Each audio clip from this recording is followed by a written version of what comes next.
Active investigation in Fulton County. Woo! Welcome, everybody. Monday morning. I'm still tired.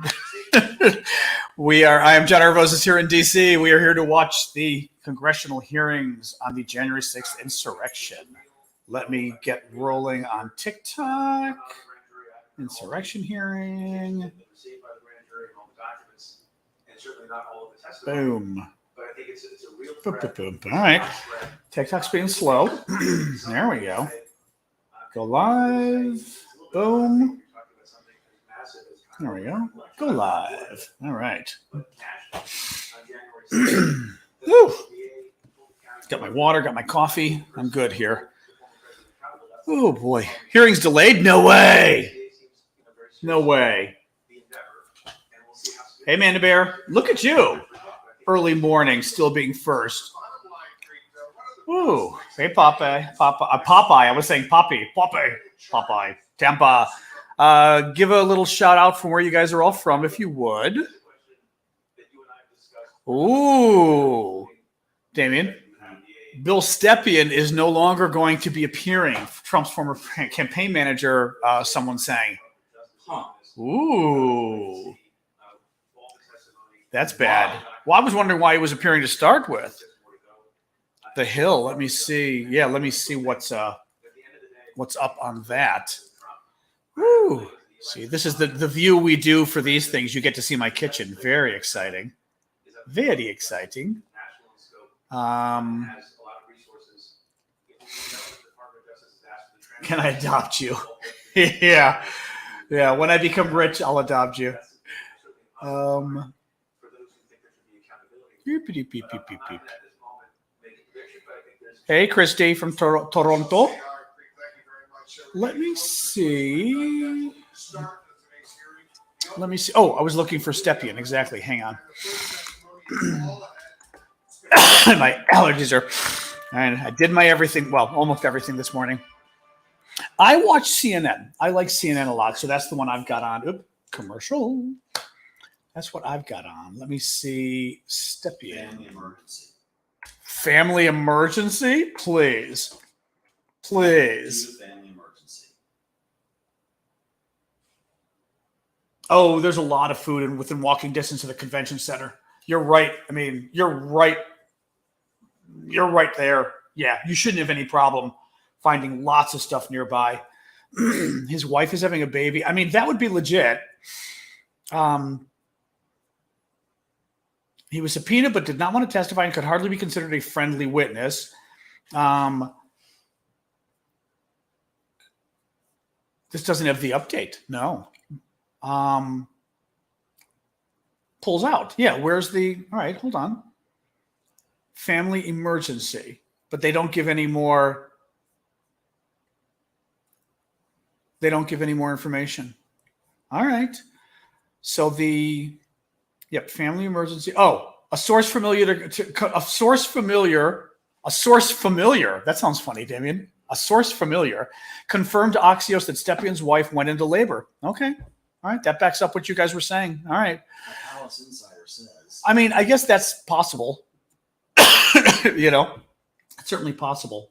Romania. Ooh, always nice to see the Eastern Europeans.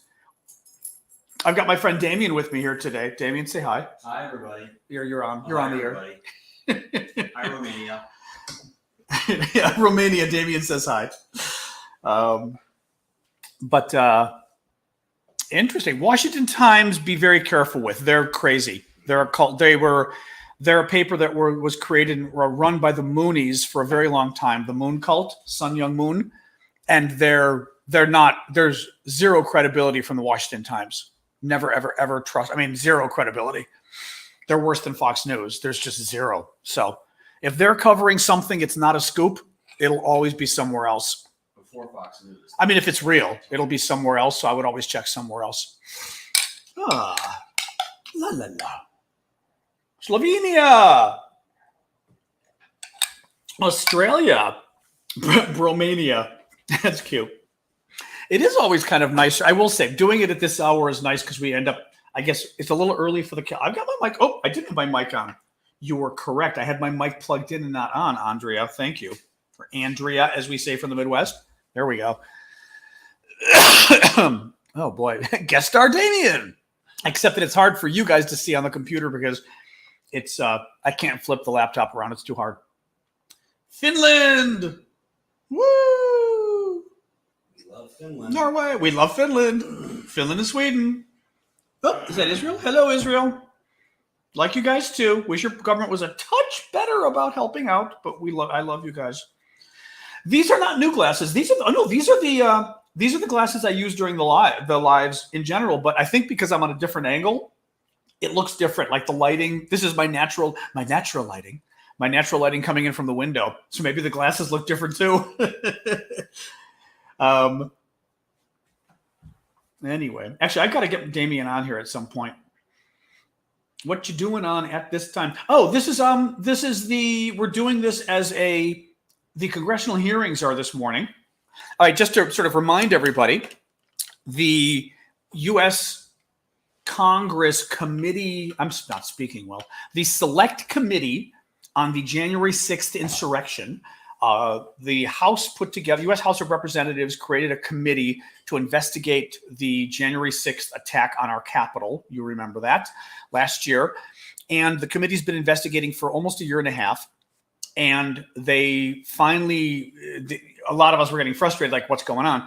They finally decided to hold public hearings presenting sort of their findings and having witnesses, showing video from the various witnesses that have testified over the last year, because all the witnesses that have testified before them, including Trump officials, it was all private. None of us got to see the testimony. So they're finally showing portions of the testimony. So today is the second hearing of that committee. And we just decided it might be fun. We did this last time too, just to kind of hang out and watch together. You can put it on your television. It should be on most of the major networks. I watch it on CNN. You can also find it online very easily. Last time, CNN.com had it on live and free. It's on TikTok as well, although on TikTok, I would hope you're watching me and not some other channel. But we just thought we'd hang and kind of talk about it, just to sort of have like I'm going to switch over to the larger view of comments. Same as last time. It starts like right now in moments, and it may go for 2 hours. Since they went for 2 hours last time, I'm thinking they may go for 2 hours this time. So you can watch whatever channel you want, obviously. So there you go. There you go. Put my glasses on again so I can see the comments here. Oh, morning, LaShawn. Good to see you again. And how are my Twitch? Nobody on Twitch. All right. Hopefully the Twitch folks, this may be a bad time for Twitchers. Twitchers spend all night playing games and they wake up late is going to be my guess. Oh, what else? Just kind of scrolling through here. Ellen from Poughkeepsie. I think that's how. Poughkeepsie? Mm-hmm. Is that right? Damien's my savant here. He says, that's right. Start just scrolling to see who. Hi, Damien. Some of the others are saying hi to you. Christy Colville from Toronto. Nice. I'm just scrolling through to see the Facebookers. Since sometimes with you guys, well, your guys' comments I see, but everybody else doesn't see them. So I like to kind of highlight them. There we go. Nice. Could Syndicate post the link for CNN for us not in the USA like last time? If he's around. Otherwise, let me look. I mean, I can look. Oh, look at him. Look at him already ahead of things. You played games all night. That's how you're here. There you go. See, I'll bet you played games all night, Flint. You know what I was thinking for this? Because I know last time. Oh, somebody did come in from Twitch. Hey, M4TT1264. It's like R2D2. Thank you for joining us. This is sort of our exceptional broadcast today. Oh, and Nathan too. Hey, Nathan from Twitch. Typically, I hold a live every day to do Ukraine. I keep calling it Ukraine, like nuclear Ukraine, to do Ukraine updates on the latest news from Ukraine, and then we discuss it. But at the same time, with the congressional hearings going on about the January 6th insurrection, hey, Legally Blind, more Twitchers, woo! with the insurrection hearings going on now. This is the second hearing from the Select Committee to investigate the insurrection, the January 6th attack on the Capitol. People thought it would be nice just to do a hangout. So in essence, we're just kind of hanging out, watching together. You can put it on whatever channel you want. It's on CNN. It's on a lot of American networks. It's on CNN.com as well, so you can find it there. And honestly, people thought it might be nice just to hang out, to have like a venue where you all can talk amongst yourselves. And hey, Leslie, on Twitch. So there, yeah. So I mean, once the hearing gets going, I don't weigh in a lot because I don't want to sort of interrupt it. Sasha's here. Sasha is that's she heard me. Look at this. She just peeked up because she heard me. Sasha is in her bed.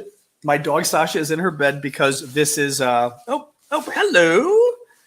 Fish, you guys are tough. Fashion obelisk, maybe from Twitch. Leslie too. Lots of Twitchers now. Hey guys. In any case, there we go. So we just thought it would be fun to live stream it together or watch it together. And I'm happy to weigh in. I just was careful last time about weighing in because I didn't want to sort of interrupt the flow of the hearing by talking. But at the same time, I'm happy to if folks want me to. You know what I mean? What I was also thinking to some degree, like actually, just to remind folks too. So the way I do this is I've got my iPad with TikTok, and then I've got my laptop with Twitch and LinkedIn, Facebook, YouTube, etc. So that's why you'll see me looking back and forth. Where are my glasses here?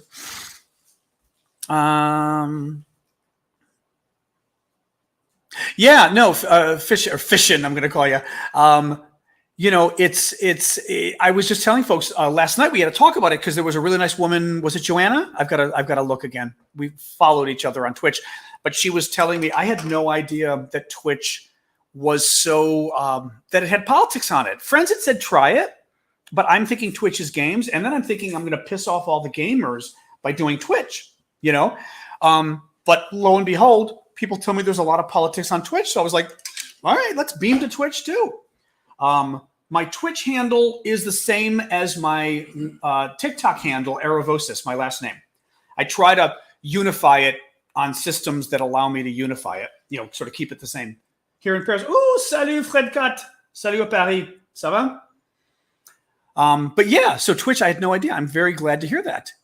Exactly. For gaming, I've gone on Twitch to watch the gaming, and I was shockingly, Damien, do you know Twitch? No, I do not. My friend Damien's here with me. Twitch, I'll have to show you at some point. People go on and play games. But games. They don't play Yahtzee. They're playing, computer games. And they stream it so people can watch them playing the game. Wow. And it's super popular. Some people are making a ton of money. I am Greek, Newton Farmer. 100% Greek. Parlez-vous français? Oui, je parle français. But yeah. Let me see. Oops, sorry. What were you guys saying? What was you saying? Yep, Twitch for gaming. Your name is a bit odd and funny. Oh, is that? I mean, do the gamers tend to use just all the crazy names? Fishin'? I'll call you Fishin'. Xavier. I'm going to call you Xavier because I'm going to forget your name is Nathan. Just so you know, I'm a gamer myself and fine with it. Oh, I love gaming. Are you kidding? Yeah. Oh, Cortex, you're back. I think you're back. You're the one. I think I called you Cortez yesterday, if I recall. Hey, Slender Monk. I'm calling you Slender Monkey. Slender Monkey's kind of funny too. The Twitch people are very chatty. Look at you guys. I like this. Anyway, guys. So this is what we do. We like to just kind of hang out, and people do board games on Twitch. People actually do board games too, Damien, on Twitch. Wow. I have to say, I watched once and I was or a couple times, and I was surprised at how much I was enjoying watching somebody else play the game. It's crazy. I mean, because it sounds crazy, but, I was enjoying it. It was anyway, obviously it works, but, so yeah, the bot's out already on TikTok. Let me know if it's a problem, but the mods are obviously, the mods should be around. Human! Thank you for the dinosaur. I appreciate it. Now, you know what? I will say one thing. One thing that might work well with this last time Daniel O'Neill was saying that on YouTube that he wanted to ask me a question and was going to do it by super chat, but then was afraid because we're in the middle of the hearing. And I am trying to be careful about jumping in while the hearings are going on, because thank you as a Mac, because I don't necessarily want to interrupt the people testifying. But what I'm thinking actually could work is, because with the hearing going on, I'm not going to be getting into all the questions, obviously, while it's going on. I don't want to interrupt it. But for YouTube, at least, if for today, if you want to use the super chat questions as a way to ask me a question that I will answer during the hearing, maybe do that. I mean, it's a nice way to help me out anyway, but that way also it'll get my attention, because with watching the hearing, I'm just not going to see the comments and stuff. Whereas the super chat thing, it comes up bold on my screen. Like, there was a number of different things that lets me know that it's there. So anyway, if the spirit moves you and you've got a question throughout, throw the super chat up, and that one I will jump in on, because I can sort of, anyway, just so you know. Hearing is not a joke, Nightblade. This is serious stuff. I did a series of videos on TikTok about it, and this is serious stuff. Thank you, Mariusarajus, for the little crowd. But this is serious stuff. This is serious stuff. I did my inhaler, Cortez. I did the one. I'm actually going to do the second one right now. I still can't figure out actually whether I'm in a quandary. And actually, because you guys had bitched at me and said, you've got to use the thingy. So I'm using my spacer. The thing I actually can't figure out is whether it's anxiety. Because as I said, once the war started, I felt my anxiety getting up and stuff. And it's hard to tell whether like it's an asthma thing bothering me or an anxiety thing bothering me. Anyway, let me do my little thing.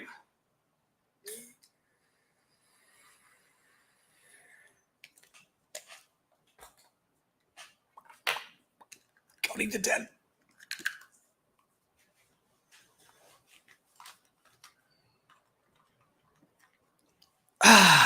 There we go. Woo! All right. Flint Reed. I've only got two screens on my TV. So I've got as I said, my laptop is in front of me, and that's YouTube, TikTok, Twitch, LinkedIn. The nice thing is that what the laptop does, I'm using an app called StreamYard or whatever. It lets me bring all of your comments together and stream to all of you, so I don't have to have 5 different screens open for everything. And I can see all your comments, which is nice. And then I've got over there on my iPad, I've got the TikTokers. So it works pretty well. The hearing has not started yet. They're delayed. So, oops, let me see what was... Oh, hey, Syndicate. Let me... I'm assuming you're my Syndicate. Let me open Twitch on my phone. But yeah, this is our hangout, guys. Just so you know, we don't get into a ton of stuff. I mean, this is more just all of us hanging out. Boy, the markets are dying this morning. Big surprise there. All right, let me... You really had to use 10,000 E's so I can't find your account, Syndicate? Seriously? I don't know how many E's that is. Syndicate. Oh my God. E. I have no idea. Oh, there you go. Maybe it's that one. Ooh, there are 2 of you. You're the yellow one? It says you're offline. I'm confused. I think this is you. Is this you? All right, Syndicate, I'm a little confused. I think I found you. It will pop up when you type it in. It did pop up, and I think this is him. The problem is Syndicate has like 8 or 9 or 10 different E's in his name. So it's confusing me as to which one is him. 11 E's. I mean, do we assume this is you, Syndicate?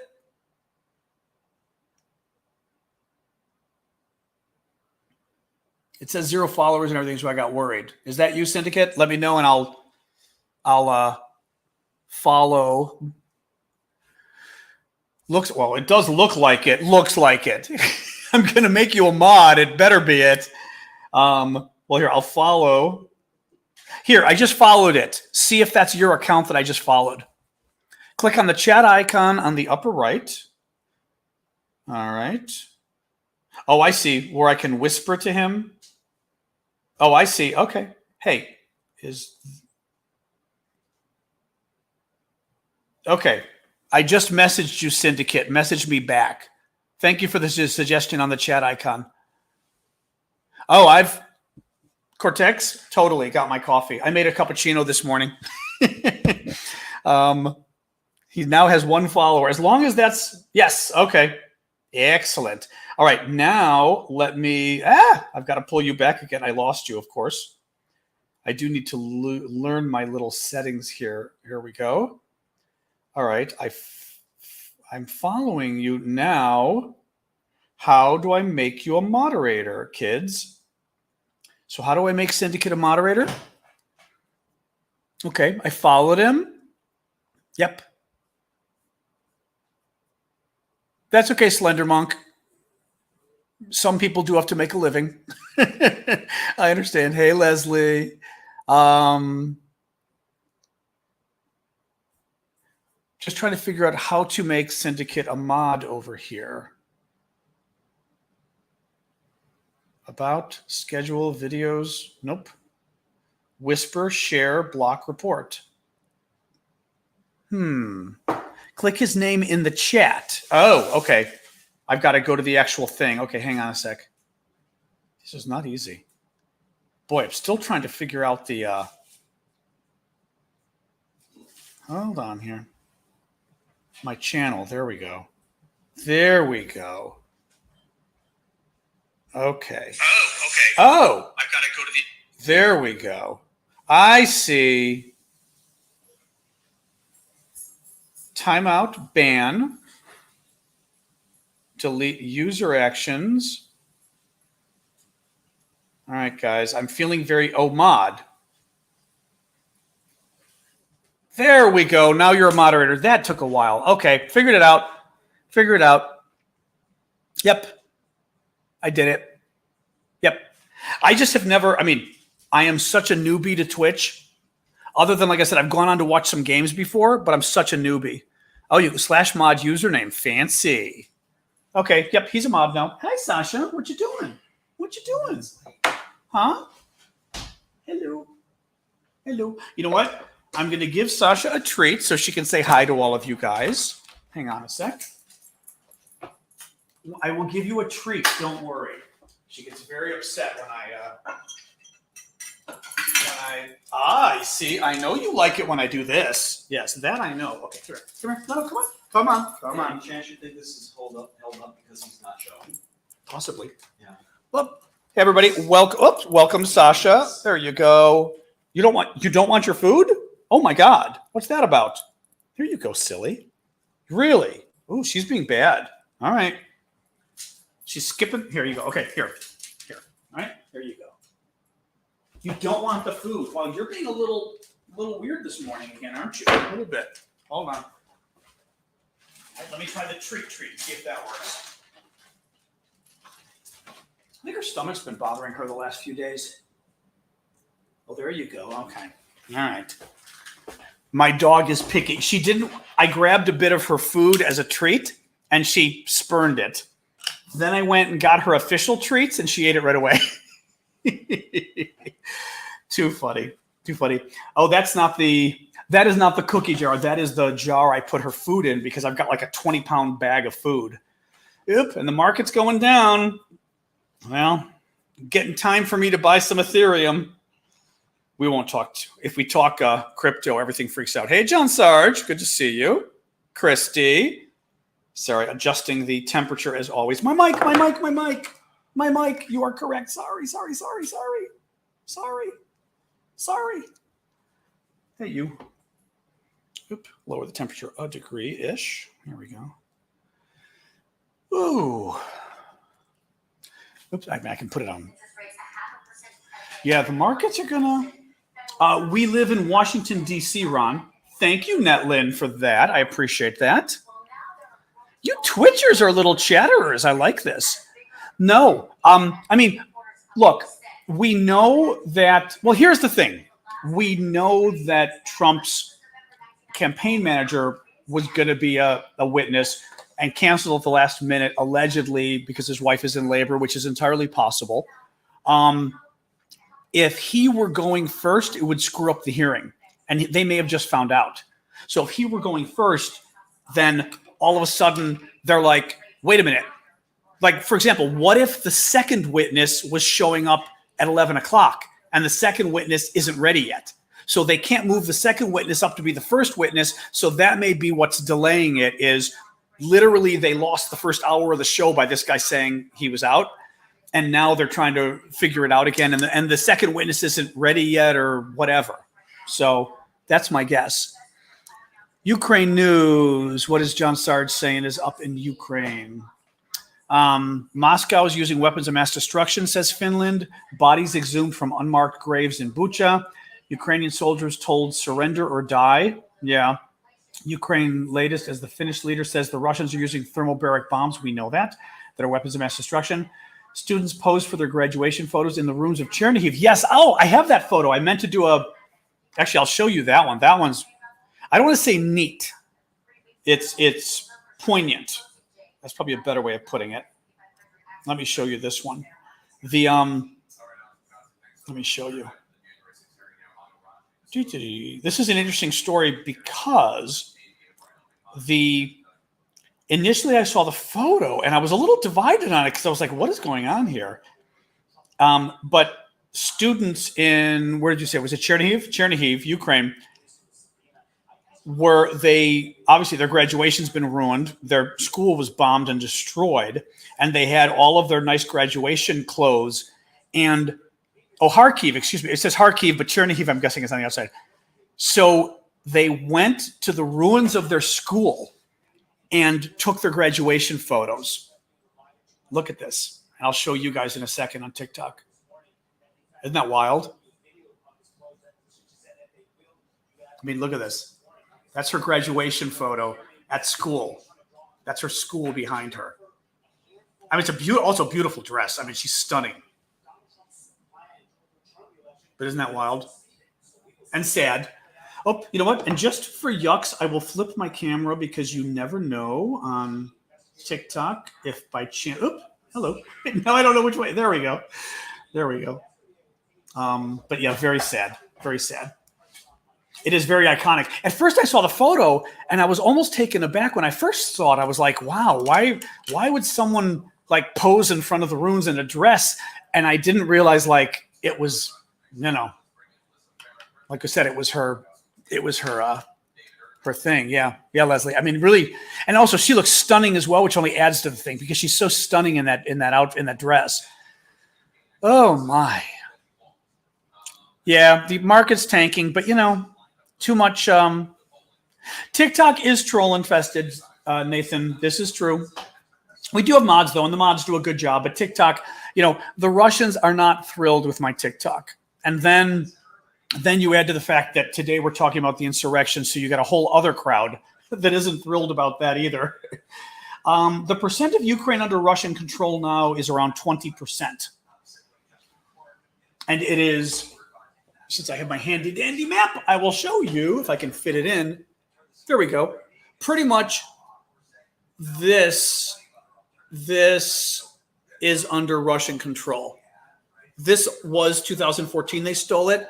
And this, so all of this and this is pretty much what's under Russian control. Oops. Oh, let me get actually, Damien, do you want to move the donut? I don't want it to be near this because I want to, whatever I can do to, keep the, Damien brought me donuts.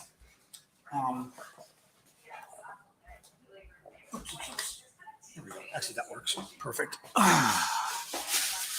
Yeah. Oh, was she a law student? I didn't realize that. Interesting. It's possible. I mean, Jordan's asking on TikTok if a conservative majority, not working. Oh, now working. Okay. If a conservative majority takes over the Congress in the U.S. in the fall, which might happen, would it affect our support for Ukraine? I think it all depends on Trump. Currently, Mitch McConnell, who's the Republican, so the Senate and the House are both controlled by Democrats, but the polls are very bad for the fall. So it looks like, or very good if you're a Republican. So far, Republicans will win in the fall. So far, could change. The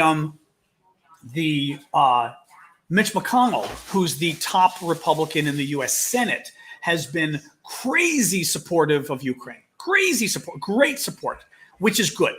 On the House side, things get far worse because the House Republicans are totally controlled by Donald Trump, and Trump has already made clear. Well, Trump made clear several years ago that he's not a fan of Ukraine. Somebody sold Trump a conspiracy theory about Ukraine, telling him that, in 2016, Ukraine got together with Hillary and to make him lose. It was crazy stuff, and Trump believes it. So that's the first problem. Then you remember, as a result, Trump's famous conversation with Zelensky when Zelensky said, we really need these weapons. We're afraid the Russians are going to invade sometime. This was probably 2018 or so, 2017, was it? 18 maybe. And Trump responded, I'd like you to do me a favor, though. And what was trying to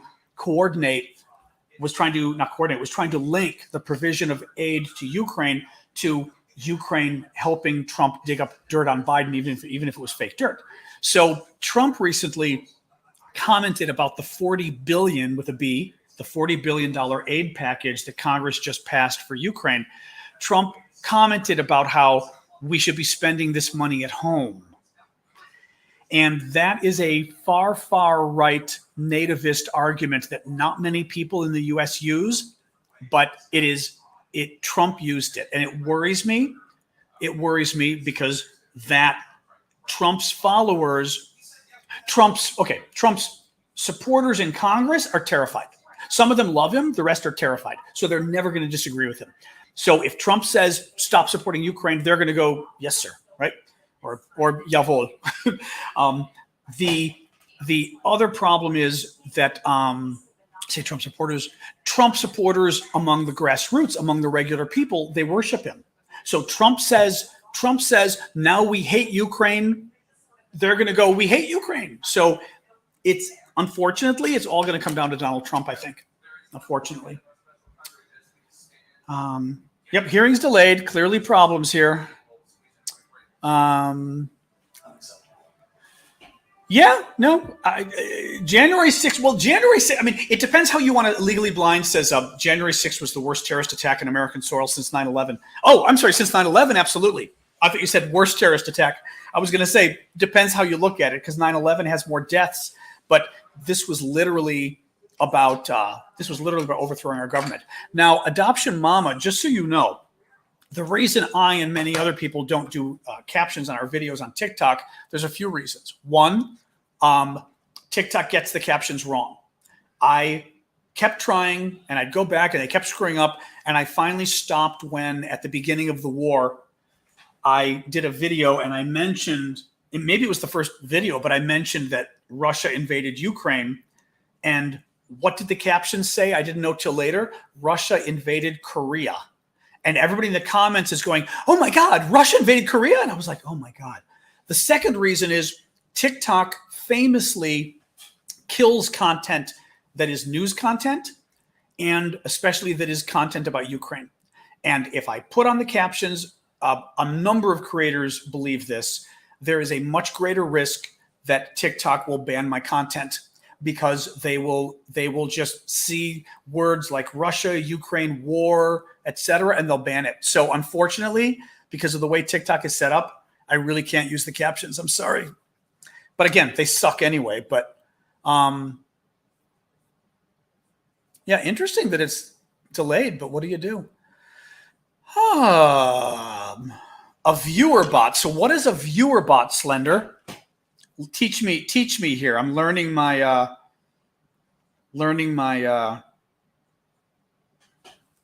hang on a second here. Slow going down here.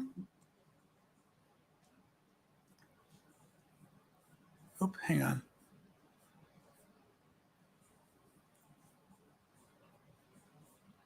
Actually, Actually,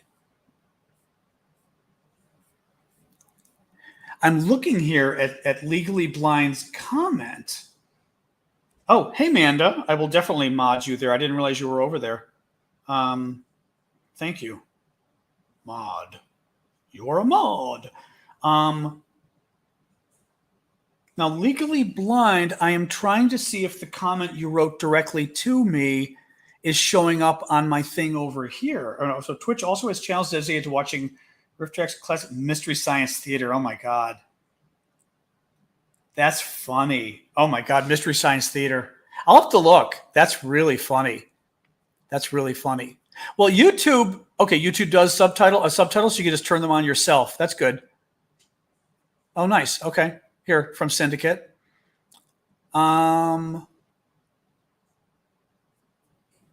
Yes, John Sarge. Let me see. Well, Hilarious, that's the problem. Hilarious says it must be scary being a U.S. ally because every election we could change on whether we're going to help you. And that was not the case up until Trump, really. Trump changed all of that. And it's very bad because I would say, for example, thank you for the hat and mustache. My coffee. Thank you for the hat and mustache, Human. I am very worried about whether Trump would defend NATO. I'm not convinced Trump would invoke Article 5. I mean, NATO could invoke Article 5, and I think Trump would say, no, I don't think he would. I don't think he did. I just don't think he would.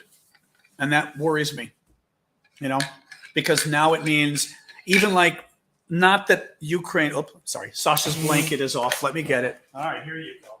You pathetic little girl.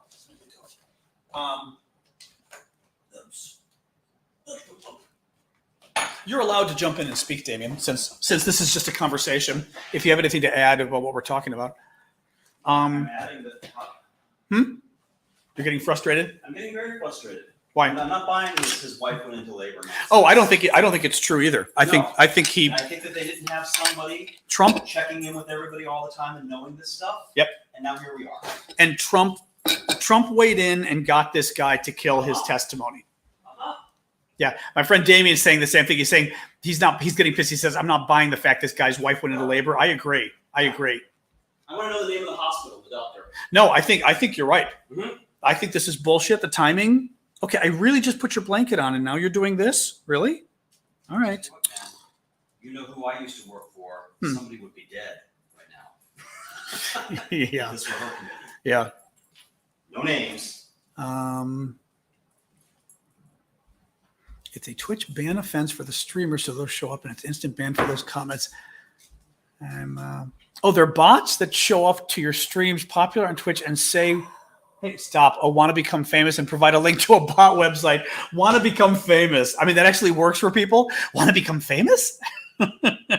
That's funny and sad.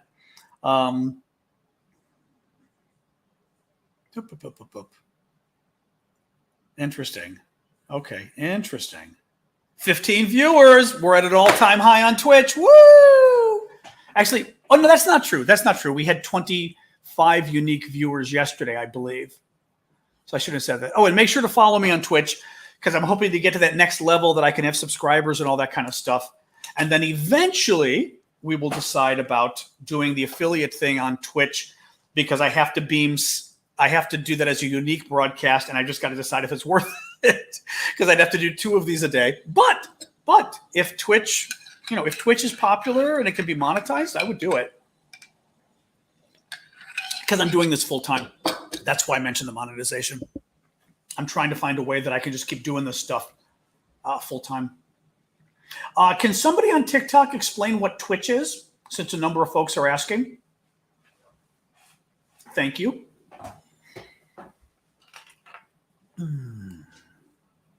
Make it easier because I'll do a bad explanation of what Twitch is. Oh. George Conway. So I met at a party right before the Ukrainian war started.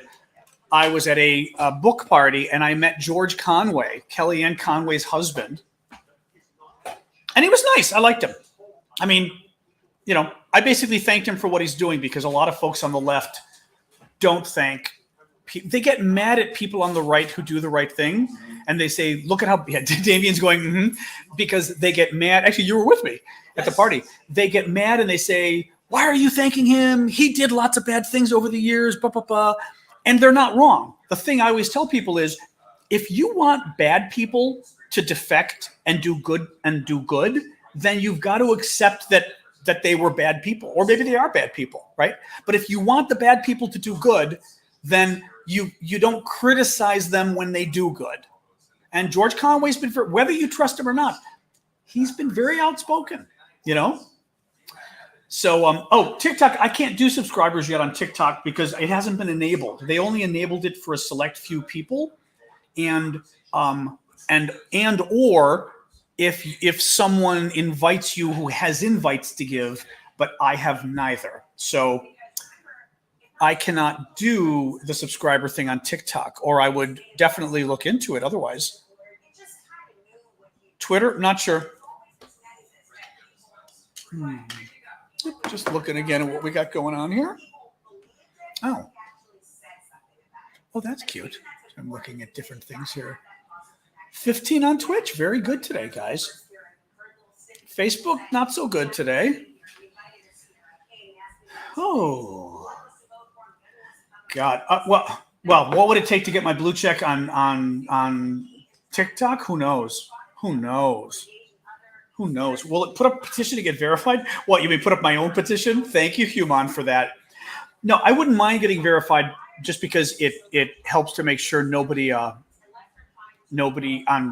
verified on Twitter, but to make sure nobody thank you, Human. You're on a roll today. To make sure nobody hang on a moment, yeah. All right.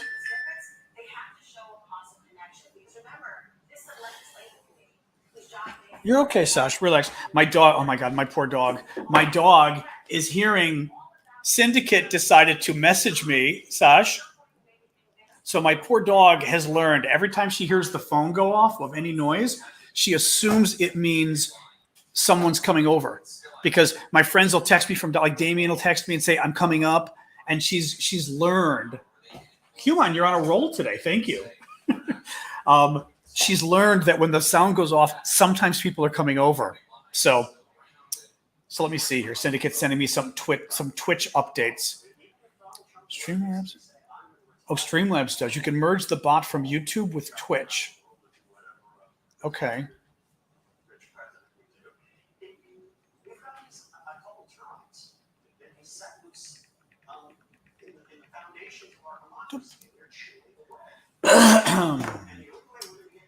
Anyway, 100%. As soon as you're quoted, they will check mark you instantly. Quoted, what do you mean, in the media or whatever? I haven't gotten any media mentions in a while, especially with the fundraising we did for Ukraine. We've now raised, with your all help, $53,500 for Ukrainian humanitarian aid. 100% went to the aid. I didn't take a dime, but that was like worth at least a media mention if that's what helps to get verified. Thank you, Netlin. I call that my Borg implant, even though it's not. I do not practice. I have my law degree, passed the bar, but I don't practice. So I've, like many people in Washington, D.C., I got my law degree and then worked in politics. A lot of people in D.C. have law degrees, a lot of political people. You're a lawyer, Betty? I'm sorry, or congratulations, depending. Yes, I use StreamYard, which still works very well. Thank you, Human. I use StreamYard, which works very well for streaming. It is much simpler. Syndicate has been working with me to make me more comfortable using Streamlabs. Although we do use Streamlabs for and Human again. You are just on a roll today, young man. Thank you. Hold on, pulling up. I was trying to pull up your profile. It won't let me when I'm in the chat here. Oops. Now I'm forgetting what I was. Now you got me totally forgetting what I was saying here.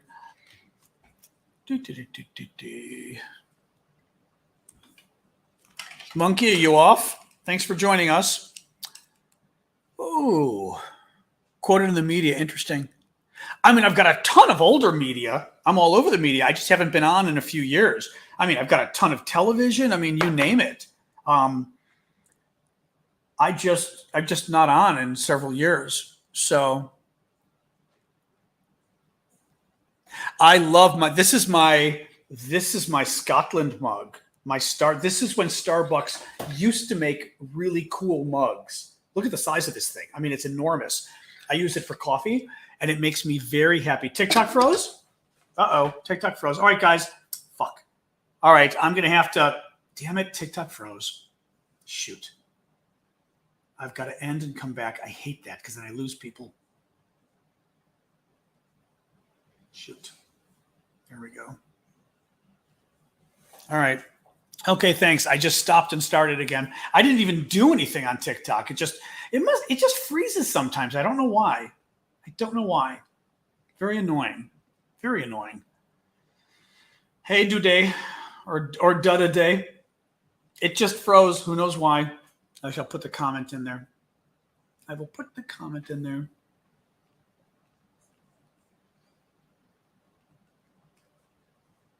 There we go. That was weird. Okay. Thanks for notifying me, guys. What else we got going on? Your normal cup holds 4 cups. It'll make me laugh. Yep. Fish Noble, you do your thing. Thanks for joining us. Appreciate it. And everybody, wherever you are, make sure to follow me if you will on whatever platform you're on. Slender's out of here too. See you, Slender.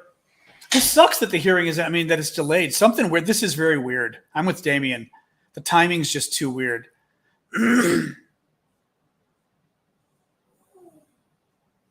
Oh, what are you doing? This is strange. So this is a rather strange one going on. This is an unusual position for, I'm sorry, showing the, this is an unusual position for my dog. That is not a place where she lies. Oh, you heard? Ashley, could you hear Sasha?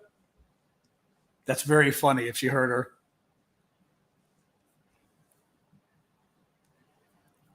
Show you Damien. Damien, you come over on this side and say hi.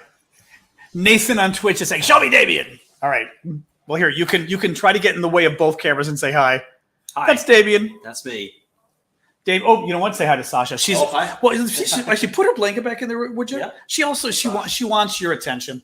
She was laying down on the floor there, which she never does. Let's sit on the sofa. She never does. Come on, go say hi. Go say hi. She's funny. Yeah, Damien is an old friend of mine who used to work for Barbara Mikulski. A proper Welsh mug. I would do a proper Welsh mug. How do I send you a PM? Oh, on Facebook. Let me see on Facebook. Okay, now she's happy.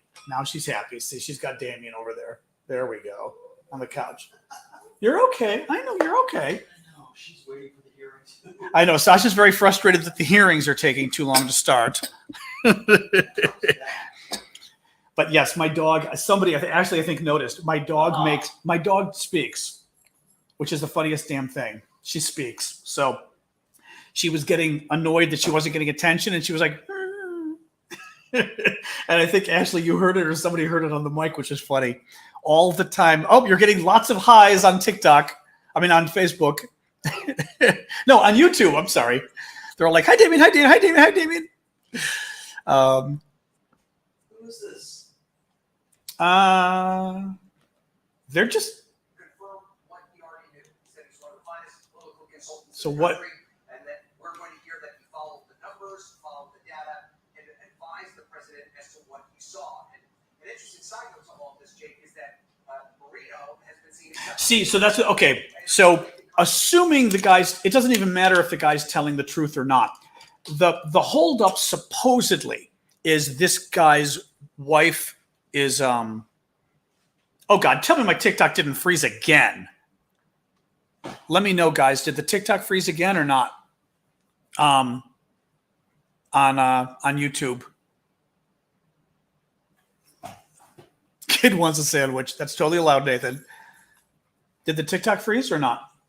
No? Okay, good. Good. Okay. Sorry. Somebody said it froze again. It had frozen previously. It's fine now.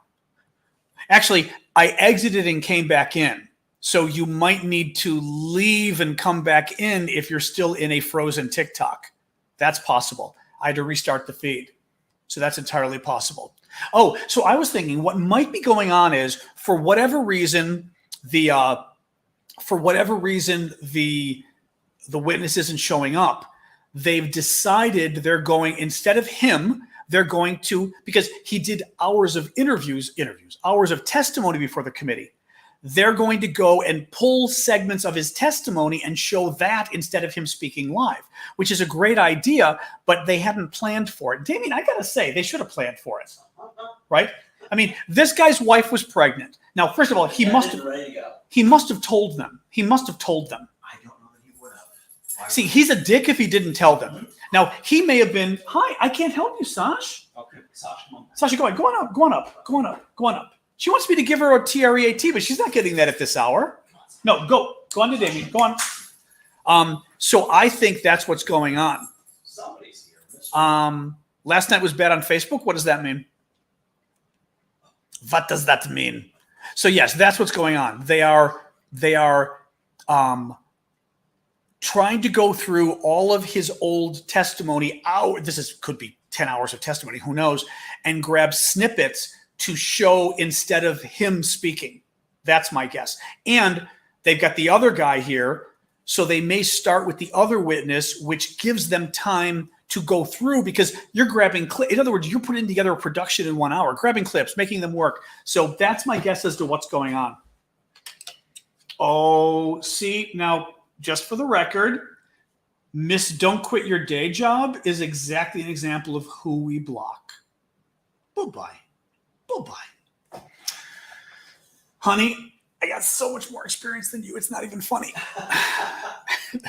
Well, it's like somebody told me, you shouldn't go into politics. You don't, and I was just kind of like, yeah, a little late, 30 years late for that. Thank you, Joanna. Appreciate you coming again.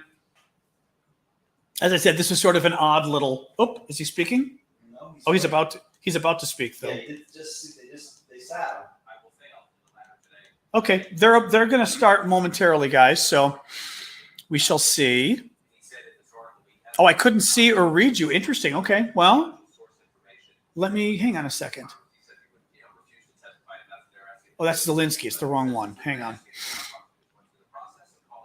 Let me pull up the watch party. Here we go. There we go. Okay. Yeah, I see you guys. Community standards. Okay. All right. A little construction going on outside, so you might hear that too. Fixing God knows what, but fixing something. Boom. All right.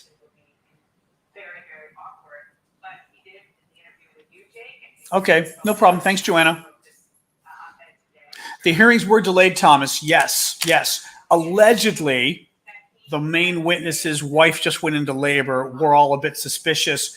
And my suspicion now is that they are going through all the old video testimony from him, it's like 10 hours, and pulling snippets so that rather than him speaking, which he won't be doing, his video testimony can speak for itself, but it's something they didn't prepare in advance. So they're literally taking the last hour to pull all these video clips together to make a video presentation of the guy, which frankly does work, but they're doing it last minute, which is bad.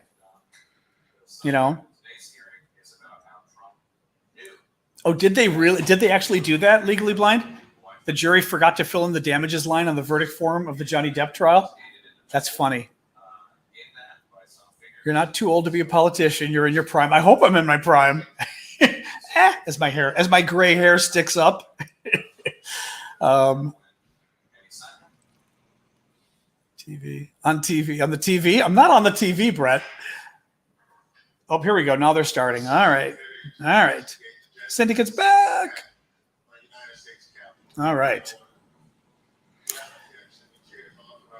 All right, so the hearing's starting. We are watching the congressional hearings on the insurrection, the January 6th insurrection. This is the second hearing. The chair announces the committee's approval to release the deposition material presented during today's hearing.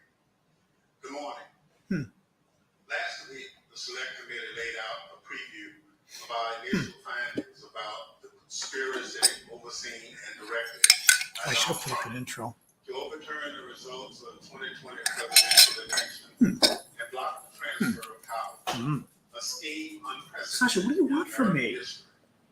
My colleagues and I don't Oh, want what to she wants spend from me. time talking about ourselves during these hearings. Oh. But as someone who's run for office a few times, I can tell you at the end of a campaign, Okay. it all comes down to the numbers. No. The numbers Go tell sit you with the Damien. winner and the loser.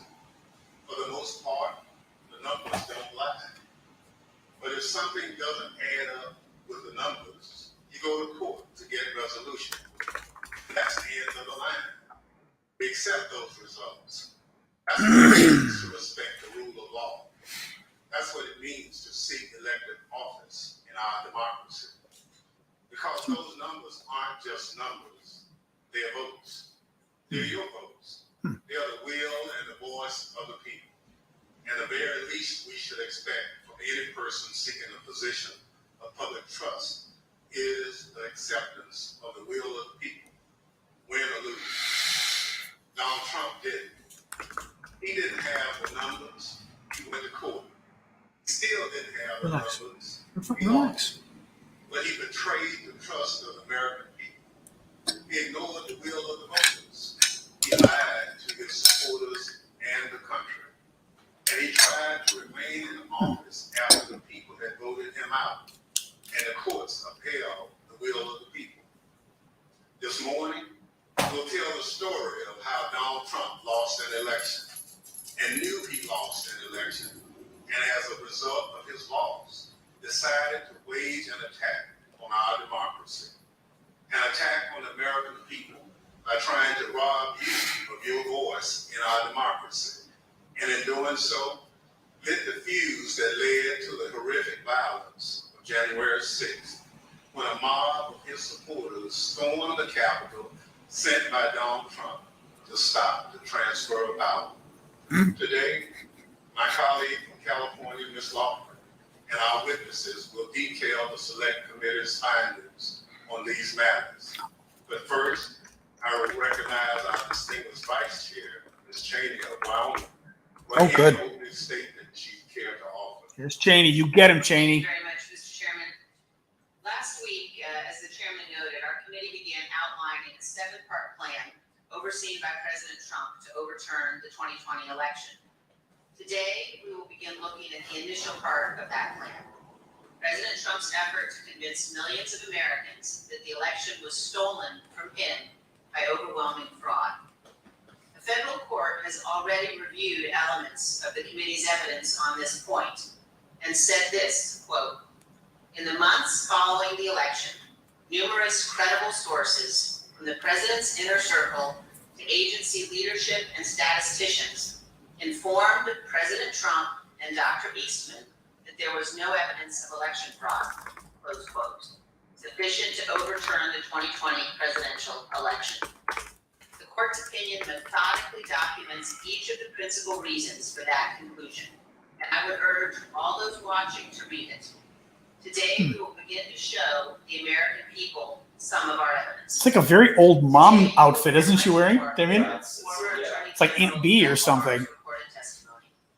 And you will hear We criticize guys' clothes too. But others in the department told President Trump that his claims of election. Also, the color's not good for her. The colors, yeah, it's You will also strange hear much outfit. It's not her color. President Yeah. Trump's own Damien and I watch CNN and we criticize the clothes people wear because Fox News, for all of its faults, they know how to dress people. CNN, this isn't CNN though. This is a member of Congress ought to know how to dress to You will hear shine. firsthand testimony that the president's campaign advisors Not her color. urged him to await the counting of votes and not to declare victory on election night. The president understood even before the election. See you, John Sarge. Many more Biden voters had voted by mail.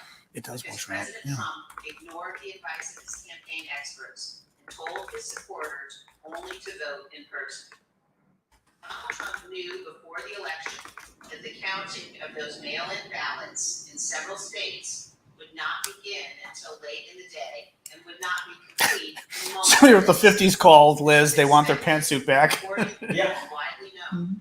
And the pearls. You will also It's just, yeah, it's just, and the pin's the wrong color for the outfit. Everything's wrong. The pins. What is the pin? People are asking. It's flags. It's Ukraine. No, it's Wyoming in America. Oh, it's the Wyoming and the U.S. flag is what her Liz Cheney's pin is. It's distracting. Very distracting. It is, yeah. Everything was fraudulent. Oh, sorry. Let's see what. He falsely told the American people that the election was not legitimate. In his words, quote, a major fraud. Millions of Americans believed him. Second, pay attention to what Donald Trump and his legal team said repeatedly about Dominion voting machines. Far-flung conspiracies with a deceased Venezuelan communist allegedly. That's pulling right. strings. That's right. This was, quote, complete nonsense. It said dead Hugo Chavez was behind the stealing of the election. His Department of Justice and his cybersecurity experts all told him the same thing. Here, Where was for the beat up? example, is White House lawyer Eric Hirschman. His view was shared by many of the Trump team whom we interviewed. I thought the Dominion stuff was, I never saw any evidence whatsoever to sustain those allegations. And third, as Mike Pence's staff tried to get a sense for what Donald Trump had planned for January 6th, they called the campaign experts to give them a briefing on election fraud and all the other election claims. Ray the Android says, "Thank you, Damien. That pin was driving me crazy." Us too. Matthew Morgan, this is the campaign's chief lawyer, summarized what the campaign had concluded weeks earlier, that none of the arguments about fraud or anything else could actually change the outcome of the election. Generally discussed on that topic was whether the fraud, maladministration, abuse, there we or go. irregularities, if aggregated and read most favorably to the campaign, would that be outcome determinant? And I think everyone's assessment in the room, at least amongst the staff, Mark Short, myself, and Greg Jacob, was that it was not sufficient to be outcome determinant. As is obvious. So the Trump campaign general counsel said they knew that any flaws in the election did not change the result. Interesting. Irregularities or anything to overturn the election. Just to remind folks, we are watching the hearings of the January 6th Insurrection Committee of the U.S. Congress. They're having their second hearing this morning, and we just thought we'd get together for a watch party. We've all got it on our TVs and the web and everything else. Many are serving criminal sentences. There you go. Because they believed what Donald Trump said about the election, and they acted on it. They came to Washington, D.C. at his request. They marched on the Capitol at his request. And hundreds of them besieged and invaded the building at the heart of our constitutional republic. As one conservative editorial board put it recently, quote, Mr. Trump betrayed his supporters by conning them on January 6th, and he is still doing it. Another conservative editorial board They're doing that has different long times supported President Trump said for some last reason. week, Donald Trump, quote, won't stop insisting that the 2020 was stolen, even though he has offered no proof that that is true.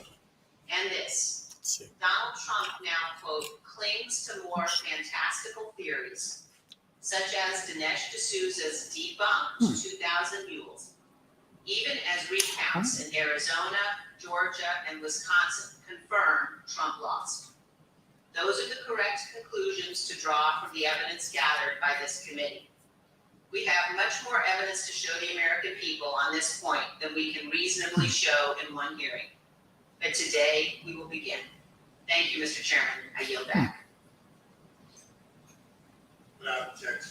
Without objection, the chair recognizes the gentlewoman from California. Oh, so they are going to have other members speaking now. Actually, this is to fill the void of the guy not testifying as well. We gave an overview of our investigation into the January 6th attack. Hmm. The plot to overthrow the election was complex and had many parts which we'll explore in remaining hearings. But today, we examine the false narrative that the 2020 election was, quote, stolen. Former President Trump's plan to overturn the election relied on a sustained effort to deceive millions of Americans with knowingly false claims of election fraud. All elements of the plot relied on convincing his supporters about these false claims. Today, we'll demonstrate the 2020 election was not stolen. The American people elected President Joe Biden.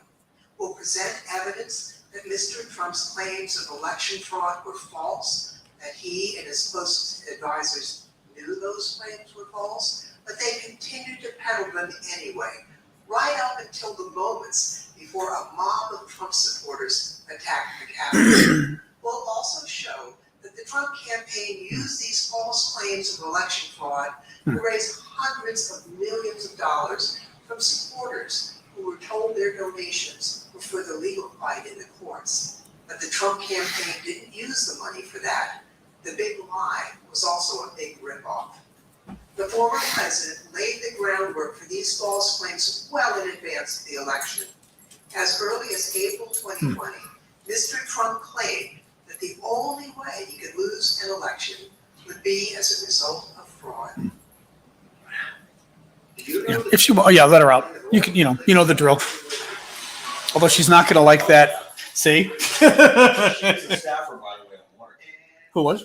So, Oh, so Lofgren was a staffer on Watergate, on the Watergate hearings, Damien says. Damien is my savant on all things political, going back thousands of years. Well, 1,000 years, maybe. Are you good at the before 1,000 or pretty much after? no, I started. Well, no, but you know about the British stuff too and all that I stuff. go back until, You're up in, I go back until 15th century. okay. Damien's sort of a savant for history back to the 15th, 14th century. So he's who I rely on. Mr. Trump decided even before the election that regardless of the facts and the truth, if he lost the election, he would claim it was. I don't know, music girl. Mr. Trump was I don't right know. on one thing. It did not end well. On election night, Mr. Trump claimed even before the votes were counted that his loss was a result of fraud. On Thursday, we had testimony from Attorney General Barr about the Department of Justice investigation of Mr. Trump's fraud claims. Barr told Trump directly that his claims were BS. Yet, after hearing the truth and that warning from the AG, Mr. Trump continued to peddle the false claims of She's fraud. also a noted You'll surfer. hear detailed Noted what? testimony from Attorney Surfer? General She Barr surfs? describing Get out of here. She's from San Antonio. She really does. the department. Damien says Zoe Lofgren is a noted surfer. She actually surfs. That's funny. Well, when she first came to Congress, they joked about a caucus for surfers. That's funny. I did not know that at all. That's really funny. Huh. Huh. That's cute. Attorney General Barr wasn't alone. Oop, that's my other quote. My other joke. Other Department of Justice officials and senior advisors to Mr. Trump that they told him. She kind of wants to go on the balcony, but the noise scared her. I don't blame her. That's okay, The Sash. election fraud claims were false. That's okay. Mr. Trump's closest I advisors. pick you up, but you get pissed off if I pick you up. Yeah? That didn't stop him from pushing the false. Oh my God, claims. she's so smart. Damien, all I did was go to move the chair in because I wanted to move it in so I had a better chance of grabbing her, and she immediately jumped backwards. You are so freaking smart. So freaking smart. You are. From a renowned Silly. Republican election litigation lawyer who would explain the normal process. What's going on is this is the second hearing of the U.S. Congress Committee about the insurrection, the January 6th attack on the Capitol. We decided just to get folks together to watch together, and we're watching the testimony and the members of Congress and occasionally weighing in, but this is more a jointly watching. Thank you, Human. Oh, postcard from, that could be Arizona, I think. Is that where all the where the balloon festival is? Maybe Arizona? The hot air balloons? Or New Mexico. It's one or the other. Thank you for that. It's one or the other, yeah. By the way, she's also chairwoman of the House Administration Committee, so the House was under their jurisdiction. Oh, gotcha. Yeah. Oh, let's see what he's saying We're now. joined today by former politics. Now, she spoke, but Kinzinger didn't. That's weird. Kinzinger didn't want to, clearly, because he should have. Because you basically had the two chairman, co-chairman, Republican, Democrat, and then Democrat, there should have been Republican speaking. Kevin Marino, Mr. Stepnian's attorney, This is guy. here with us today. Oh, Thank you, Mr. Marino. oh, his attorney came to speak. That's interesting. He has advised us that Mr. Stepnian's wife, So this is the attorney of the guy who was going to speak, Trump's campaign manager, whose wife went into pregnant, labor. But the attorney's testifying, which is actually very interesting. to the depth and rigor That's of our interesting. investigation, That's good, actually. several hours of Mr. Stepnian's testimony Interesting. from when we interviewed him in February. Hmm. We will be presenting that testimony today. Interesting. I'll now swear in our witness. Very interesting, Witness huh? will please stand and raise his right hand. Crack me up. I'll affirm under penalty of perjury that the testimony you're about to give is the truth. This is why I love Damien, because he's got all these kind of factoids about things that are crazy. And they're all, I've Googled them all. They're all true. But Zoe Lofgren is a surfer. I love that. Let the record reflect the witness answered in the affirmative. I now recognize myself. I agree, Colin Flaherty. It's a little weird. It's a little weird. Hey, Kumzi. What was going on in the Trump White House? I mean, Elise, you can, because this isn't a court of law. So there's no such thing as hearsay or anything else. I was at the White House. You know where specifically over the course of that night you spent your time within the White House? There was an event that was organized in the West End, so I moved between the residence. This is the lawyer of Bill Stepien, Trump's former campaign manager. Members were. I take the president. Well, this is Jared Kushner and Ivanka, of She was course. upstairs, I was. We're going to go for a couple hours, Nick, until this is over. It's probably going till noon is my guess, but they started late. Maybe it'll go till 1 o'clock. People would be coming in and out. Can you just describe the atmosphere? What were people expecting? I'll stay on as long as it goes. Hopefully it's only 2 hours. I think that there was, typically for people who show up there, on election. Ugh, this guy's an idiot, Jason Miller. Positive environment. I think people were a little bit nervous, not knowing what was gonna happen with. Oh my God, what do you want from me? I don't know what she wants. Carried out. The Fox News decision to ask you- Hey, stop. Come on. That is Cut it out. big Oh, hit for thank you, the Nicklin. campaign. Arizona's call. Do you remember that? You do. What do you remember happening where you were when Arizona was called? There was surprise at the call. Who was surprised? Oh, there he is. Most everyone in the room. Were you being one of them? Yes. Did that shift the atmosphere, the attitude in the White House? Completely. How so? Can you describe that? Because was the first one to go out and say that. So was it anger kind of directed towards Fox News for making a call more so than a disappointment that maybe the campaign lost Arizona? All the above. So both anger and disappointment. Both disappointed with Fox and concerned that maybe our data for our members weren't accurate. Were you residents during the sort of past midnight into the early morning hours of November 4th? But yeah, so sure, it went over beyond midnight, yes. Do you remember Rudy Giuliani being at the White House on election night and into the early hours the next morning? I do. What do you remember about when he came?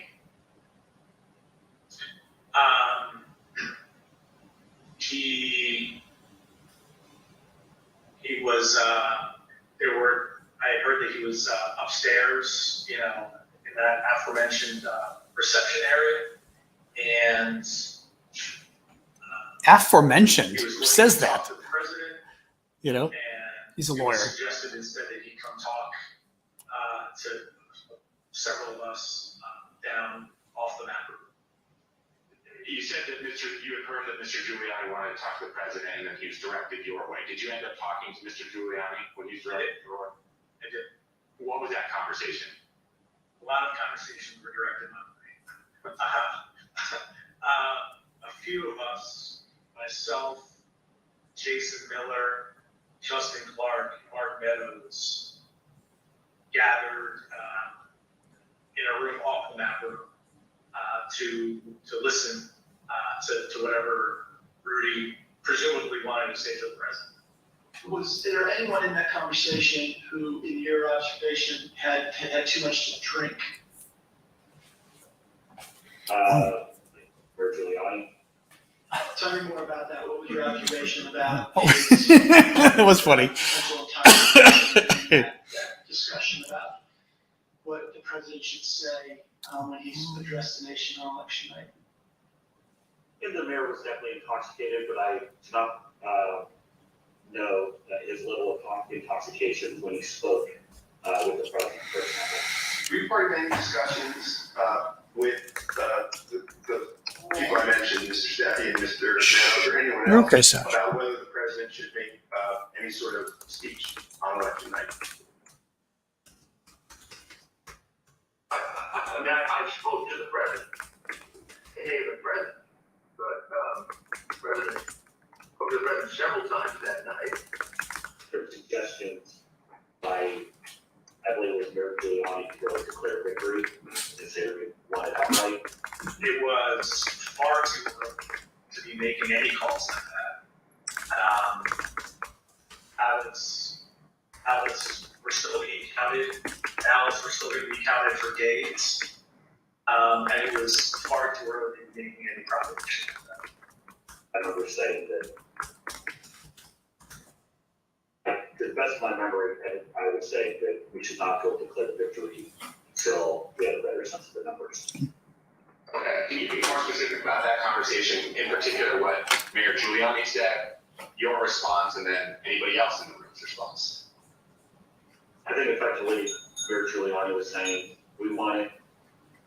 They're stealing it from us. Where all the votes come from. We need to go say that we won. And essentially that anyone who didn't agree with that position was being weak. What was your view at the time as to what he should or shouldn't say? More water? All right. All right.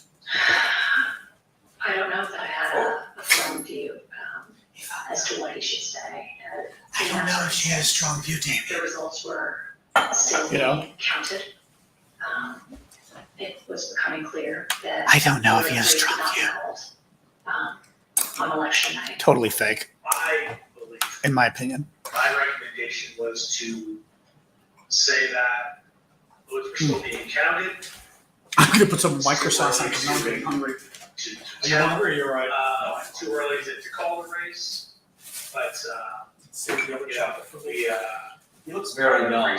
He does. We ran. He does. Well, Google him. And. Or just ask, how old is Bill Steppe? And it should bring it up. I think we're in good position.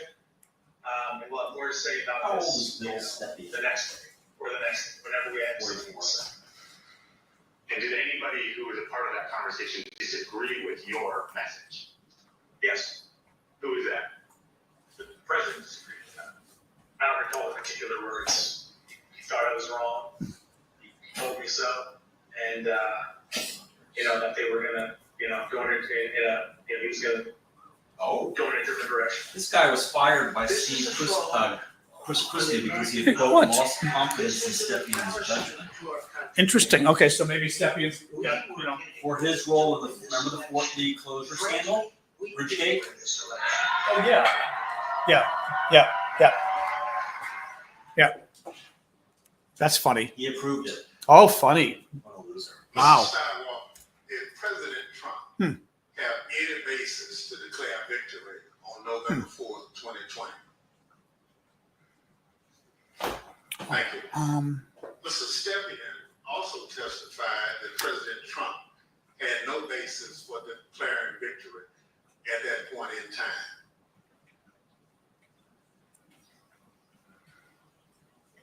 I believe my recommendation recommendation was to say that votes were still being counted. It's too early to tell, too early to call the race. But, we proud of the race we ran, and we, think we're in good position. And we'll have more to say about this, the next whenever we have something to say. Thank you. Mr. Stallwell, after the votes were counted, who won the presidential election of 2020? Joseph Robinette Go Biden, enjoy my dog. great state of Delaware. Damien, she needs love again. That's the bottom line. We had an election. That was a good answer. Or go sit on the couch with her, yeah. Sasha, go on up, go on up, go on up. The results of the democratic process. What was the answer? Pursuant to Joseph section Robinette Biden, that's a great state of Delaware. of House Resolution 503. I now recognize the young woman from California. Go on up, go on up. Back to Zoe Law. Yeah. Thank you, yeah. Mr. Chairman. Mr. Stallwell, I'd like you to explain a term that was thrown around a lot during the election, and that's the so-called red mirage. What is that? I'd never heard it. No. So, in the 40 or 50 years, let's say, that Americans have increasingly chosen to vote by mail or early or absentee, Democrats prefer that method of voting more than Republicans do. So basically, in every election, Republicans win election day and Democrats win the early vote. And then you wait and start counting. It depends on which ones you count first, but usually it's election day votes that get counted first. And you see the Republicans shoot ahead. And then the process of bailing and binding and unbinding all those mail-in votes, in some states like Pennsylvania refuse to count the votes first. So you have to wait for all of that to come in. So in every election, and certainly a national election, you expect to see the Republican with a lead, but it's not really a lead. When you put together a jigsaw puzzle, it doesn't matter which piece you put in first, it ends up with the same image. So for us, who cares? But that's because no candidate had ever tried to avail themselves of this work in the election counting system. We had gone to pains, and I'm proud of the pains we went to make sure that we were informing viewers that this was going to happen, because the Trump campaign and the president had made it clear that they were going to try to exploit this anomaly. And we knew it was going to be bigger because the percentage of early votes was higher, right? We went from about 45% of the votes being early and absentee to, because of the pandemic, that increased by about 50%. So we knew it would be longer, we knew it would be more. So we wanted to keep telling viewers, hey, look, the number that you see here is sort of irrelevant because it's only a small percentage of these votes. So this red mirage, that's really what you expected to happen on election night. Happens every time. Thank you, Mr. Stallwell. Now, I'd like to play a clip of Attorney General Bill Barr, who also explains what was expected to happen on election night. Right out of the box on election night, the president claimed that there was major fraud underway, and this happened, as far as I could tell, before there was actually any potential looking at evidence. It seemed to be based on the dynamic that at the end of the evening, a lot of Democratic votes came in, which changed the vote counts in certain states, and that seemed to be the basis for this broad claim that there was major fraud. And I didn't think much of that because people had been talking for weeks, and everyone understood for weeks that that was going to be what happened on election night. Mr. Stepien obviously could not be with us today, and it's proper for him to be with his wife as they welcome their child. But he also had discussions with the president about the red mirage. That is, that it would be a long night and the early votes would favor him. But lots more votes would be counted over the course of the night and the days after. So let's play clip 1 from our interview with Mr. Stepien. I recounted back to that conversation with him, in which I said, just like I said in 2016 was going to be a long night. I told him in 2020 that It was going to be a process again, as the early returns are going to be positive, and we're going to be watching the returns of ballots as they rolled in thereafter.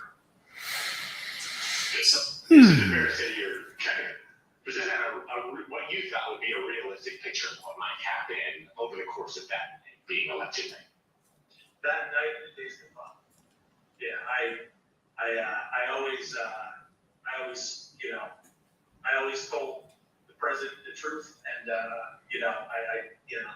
think he expected that from me, and I told him it was going to be a process. It's going to be, we're going to have to wait and see how this turned out. So I just like I did in 2016, I did the same thing in 2020.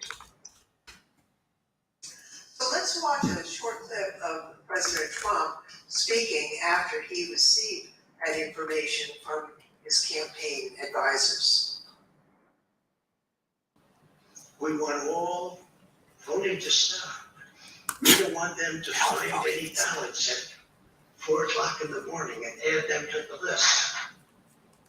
So when former President Trump said that, he contradicted what his advisors had warned would happen.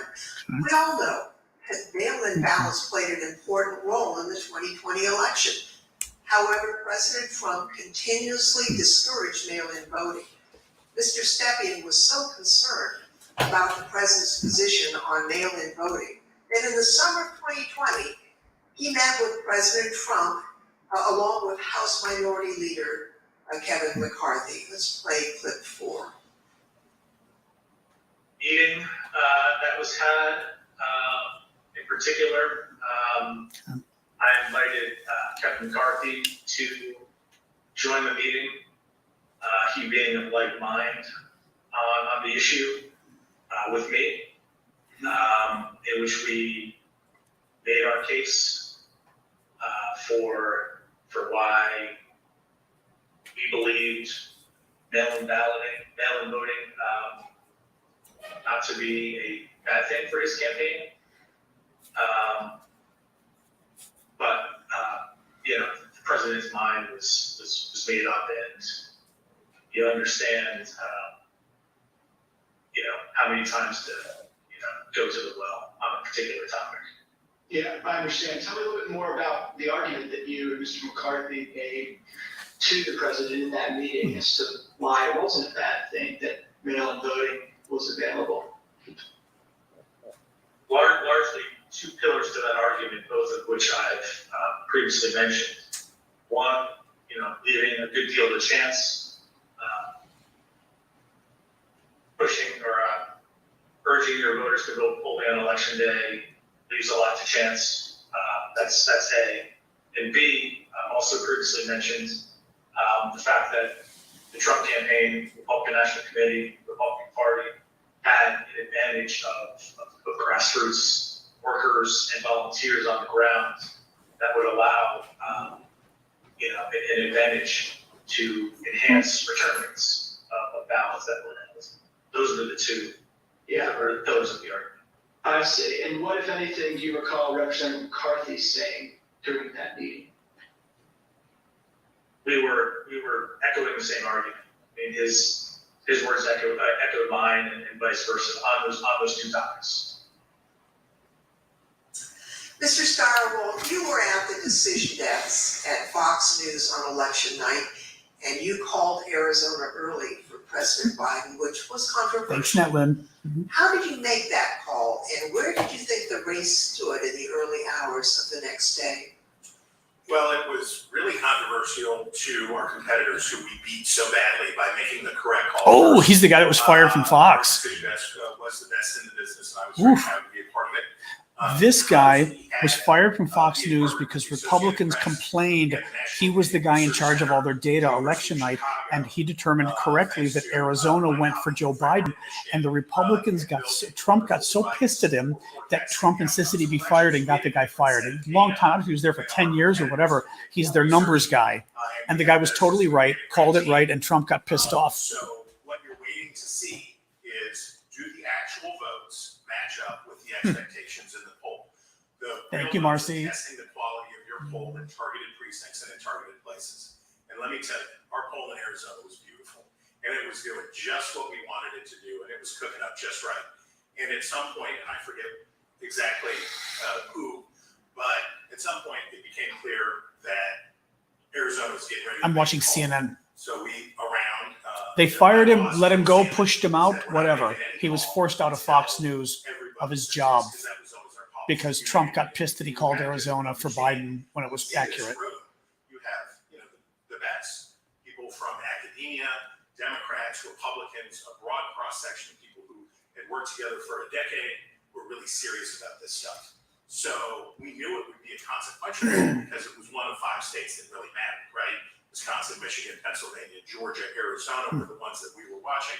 We knew it would be significant. And the fact that Fox News called Arizona for Biden and that cinched the deal was especially upsetting to Trump because if Fox says it, even Republicans are going to believe that, right? Trump supporters, because it was Fox News. This was before they determined, that Trump went after Fox News. I think it was before. I'm not sure if it was before Trump went after Fox News, claiming it was all fake, but nonetheless. We had already moved on. We were in Georgia, we were in North Carolina, we were looking at these other states. So we thought we were pleased, but not surprised. I see. After the election, as of November. Sasha, no. What do you Your want from me? judgment, what were the chances? Sleep or of something. President Trump winning the election? Jeez. After that point, Yes. Relax. No. It's always possible that you could have, a truckload of ballots be found somewhere, I suppose. I don't know what she wants from me today. What's going on? I've been very clear about I thought about how Florida the Republicans were. Yeah. Small shoots, small shoots. Yeah, no, he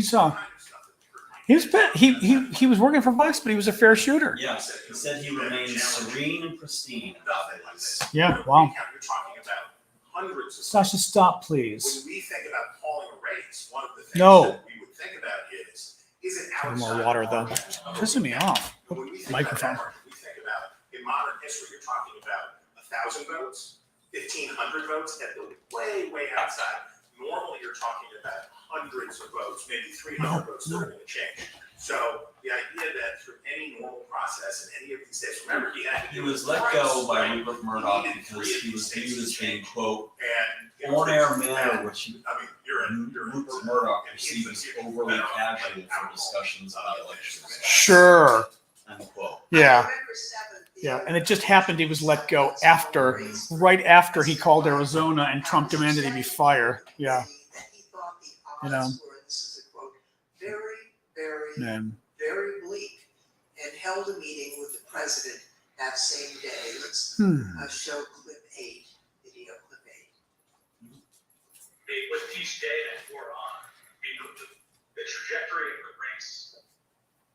Oh, you know what Sasha's doing? You're here.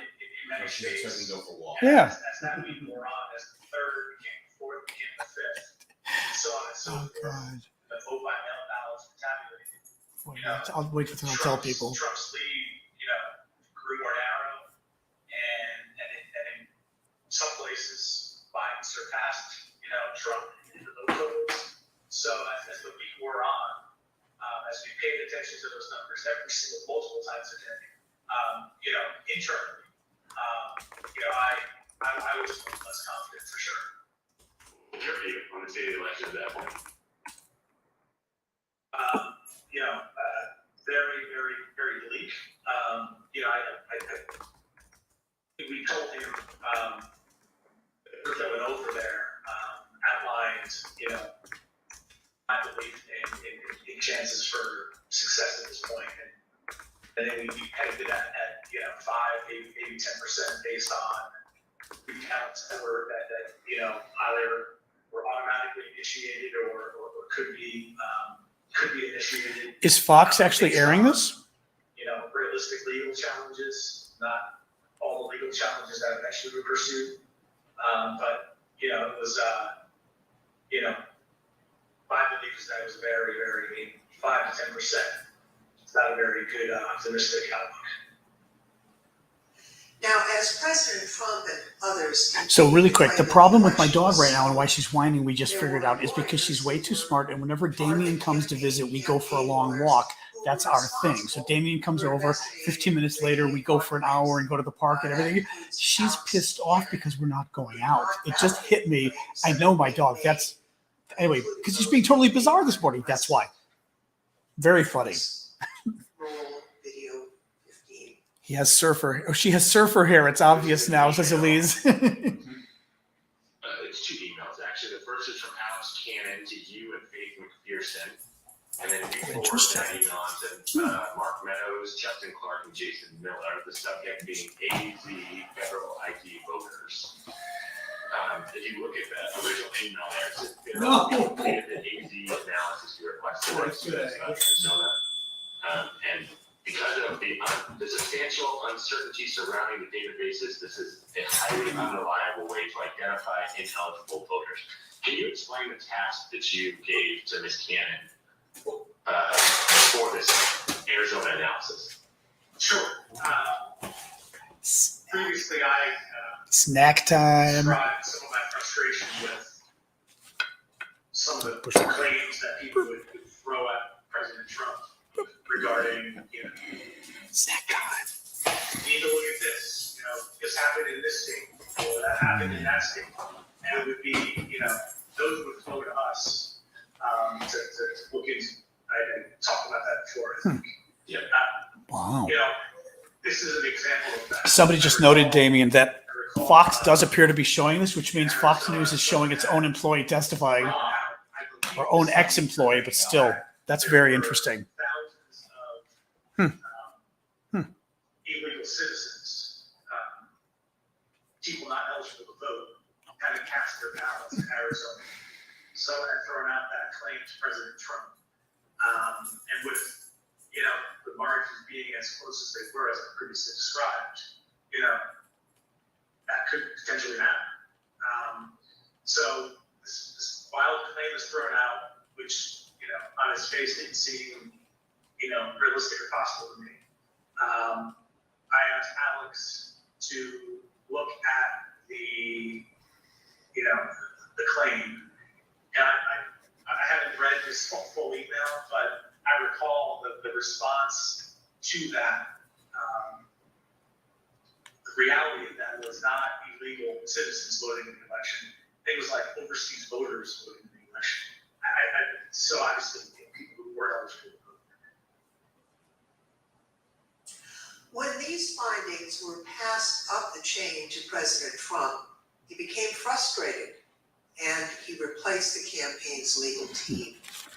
Let's play clip 14. Oh. I think the president, he was during the second week, where things like display Overturn, where he was growing increasingly happy with his team, me less so because I was less involved at this point, but still be growing increasingly happy with Justin Clark, and that kind of paved the way for Justin to be moved out and Mayor Giuliani to be moved in as person in charge of the legal side of the campaign and for all intents and purposes the campaign. Now, when Mr. Stepien became campaign manager, he was the second Trump campaign manager for the 2020 race, and there were only about 115 days until Election Day. So let's play the video. I inherited a campaign that was, the day I was hired, was President Trump's low point in the 2020 daily average polling against President Biden. It was a campaign at a low point in the polls. It was structurally and fiscally deficient. There was a great deal wrong with the campaign in both of those areas. So most of my day spent fixing what I think I took over 115 days left in the campaign. Most of my time is spent fixing the things that could be fixed, with 115 days left in the campaign. Now, Mr. Stepien has been in the campaign field for a long time, and he worked for lots of different candidates and campaigns. He testified to this committee about his concerns, given the claims that Mr. Giuliani and Ms. Powell and their team were making publicly. Let's play clip 15. Okay, and was it important for you, Mr. Stepien, to sort of pull back just for your own professional reputation? You didn't want to be associated with some of what you were hearing from the Giuliani team and others that sort of stepped in the wake of your departure? I didn't mind being categorized. There were two groups of them. We called them kind of my team and Rudy's team. I didn't mind being characterized as being part of Team Normal, as reporters, kind of started to do around that point in time. I said, hours ago, early on that, I've been doing this for a long time, 25 years, and I've spanned, political ideologies from Trump to McCain to Bush, to Christie, and I can work under a lot of circumstances for a lot of varied, candidates and politicians, but situation where, and I think along the way I built up a pretty good, I hope, a good reputation for being honest and professional. And I didn't think what was happening was necessarily honest or professional. See, but this is interesting. Him. That led to me stepping away. This is interesting because this was, I was thinking when he was talking, this guy is not a Trumper. He is a longtime Republican who has no soul, so he's willing to work for anybody. So he was happy to be Trump's campaign manager because he's happy to be anybody's campaign manager on the right. But what that means is, unlike the really crazy Trumpers who are willing to go to jail for Trump, and we're going to go against all the subpoenas like the Giuliani case, we're going against all the subpoenas, blah, blah, blah. This guy's a regular Republican. He doesn't want to freaking go to jail for Trump. So for him, he gets a subpoena and also the election BS, and he's like, I'm not going to, there's a risk of getting charged with fraud. I'm not going to defend this stuff. That's the danger here. Once it gets legal, these guys, the normal, I say, Republicans, long-term Republicans, don't want to get caught up in this stuff, I think.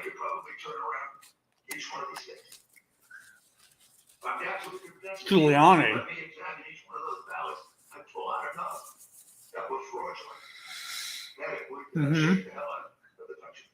It can set and run an algorithm that probably ran all over the country to take a certain percentage of votes from President Trump and flip them to President Biden, which we might never have uncovered had the votes for President Trump. We clearly need to take her out after this. In so many of these states that it broke the algorithm. So stop. Mark said at some point was you can't show an actual vote. Cut it out. Which I found What? at the Cut it out. time to That's be an a argument. remarkable assertion, because Right.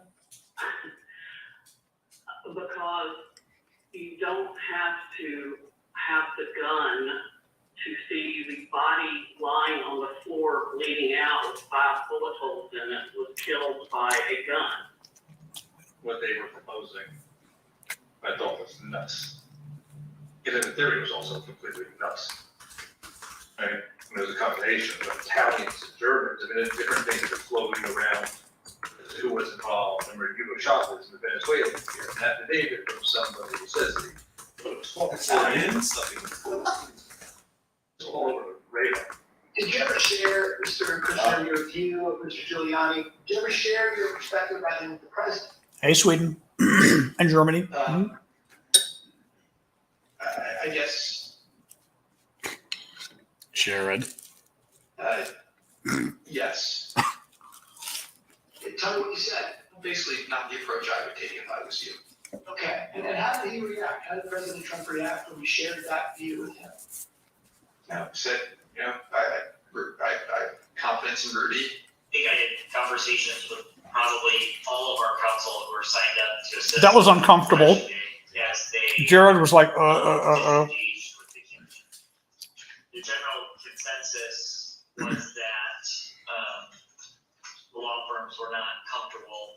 making the arguments that Rudy Giuliani was making publicly. You seem to recall that I had a similar conversation with most all of them. I made it clear I did not agree with the idea of saying the election was stolen and putting out this stuff, which I told the president was bullshit. And He sounds a little like Cheney, Dick. I just realized, you know, kind of that slow thing. Yeah. Even Sidney Powell, defending herself in a defamation lawsuit brought by Dominion Voting Systems, argued that, quote, no reasonable person would conclude that her statements were truly statements of fact. Mr. Chairman, I yield back. Thanks, Matthew. I thank the witness for joining us today. The first panel is now dismissed. Okay. Winked at him. Who winked at who? The Fox guy winked at him. Oh, wow. I mean, it could have just been Yeah. It's funny looking. It could be something he does, like kind of a, okay. Yes, absolutely. Like a, but it's funny. Without objection, the chair recognizes the gentlewoman from California, Ms. Law. Thank you, Mr. Chairman. Last week, we presented the testimony of former Attorney General Bill Barr, who testified before this committee. Today, we present additional evidence, including his testimony that former President Trump started making claims of election fraud immediately after the election, and that Barr concluded the claims were untrue. Now, due to the length of Attorney General Barr's testimony, we're only going to include relevant portions at the hearing today. Stop. So let's play the video. the department, in fact, when we received specific and credible allegations of fraud, made an effort to look into these to satisfy ourselves that they were without merit. And I was in the posture of trying to figure out, there was an avalanche of all these allegations of fraud that built up over a number of days, and it was like playing whack-a-mole because something would come out one day and then the next day would be another issue. Also, I was influenced by the fact that all the early claims that I understood were completely bogus and silly and usually based on complete misinformation. And so I didn't consider the quality of it right out of the box to give me any feeling that there was really substance here. For the first time since the election, the Attorney General spoke personally with the President on November 23rd, and this was at the White House. Let's play the video, please. On November 23rd, I hadn't spoken to the President since the election, and in fact, as I said, since the middle of October, roughly. And it was a little getting awkward because obviously he had lost the election and I hadn't said anything to him. And so Cipollone said, I think it's time you come over here. And so I came over to meet with the President in the Oval Office, and Meadows were there. And the President, and this is leading up to this conversation with Kushner, the President said there had been major fraud, and that as soon as the facts were out, the results of the election would be reversed. And he went on this for quite a while, as he was prone to do, and then he got to something that I was expecting, which is to say that apparently the Department of Justice doesn't think that it has a role of looking into these fraud claims. So I said, that has to be the campaign that raises that with the state. The department doesn't take sides in elections, and the department is not an extension of your legal team. And our role is to investigate fraud and look at something that's specific outcome. And we're doing that, and it's just not, they're just not meritorious, they're not paying out. And as I walked out of the Oval Office, Jared was there with Dan Scavino, who ran the president's social media, and who I thought was a reasonable guy. And I said, how long is he going to carry on with this stolen election stuff? Where's this going to go? And by that time, Meadows had caught up with me, and leaving the office, had caught up with me and said that he said, look, I think that he's becoming more realistic and knows that there's a limit to how far he can take this. And then Jared said, yeah, we're working on this, we're working on it. Even after his attorney general Oh, told no. him his claims of election fraud were false, President Trump continued to promote these claims. I felt that things continued to deteriorate between the 23rd and the weekend of the 29th. And then on November 29th, he appeared on the Maria Bartiromo's show, Sunday Futures, I believe it was. And he said that the department was missing in action. Well, no, we had glitches where they moved thousands of votes from my account to Biden's account. And these are glitches. So they're not glitches, they're theft. They're fraud, absolute fraud. This election was over, and then they did dumps. They call them dumps, big, massive dumps. In Michigan, in Pennsylvania, and all over. How the FBI and Department of Justice, I don't know, maybe they're involved, but how people are allowed to get away from this Such stuff an idiot. with this stuff is unbelievable. He's such a freaking hood. Now, spurred by what he saw, Barr told the Associated Press on December 1st that there was no evidence God damn it. of election fraud. And immediately after Attorney General Barr's statement went public, Mr. Trump berated and he nearly fired Barr. But Barr persisted in telling the president that there was no evidence to support the fraud claims.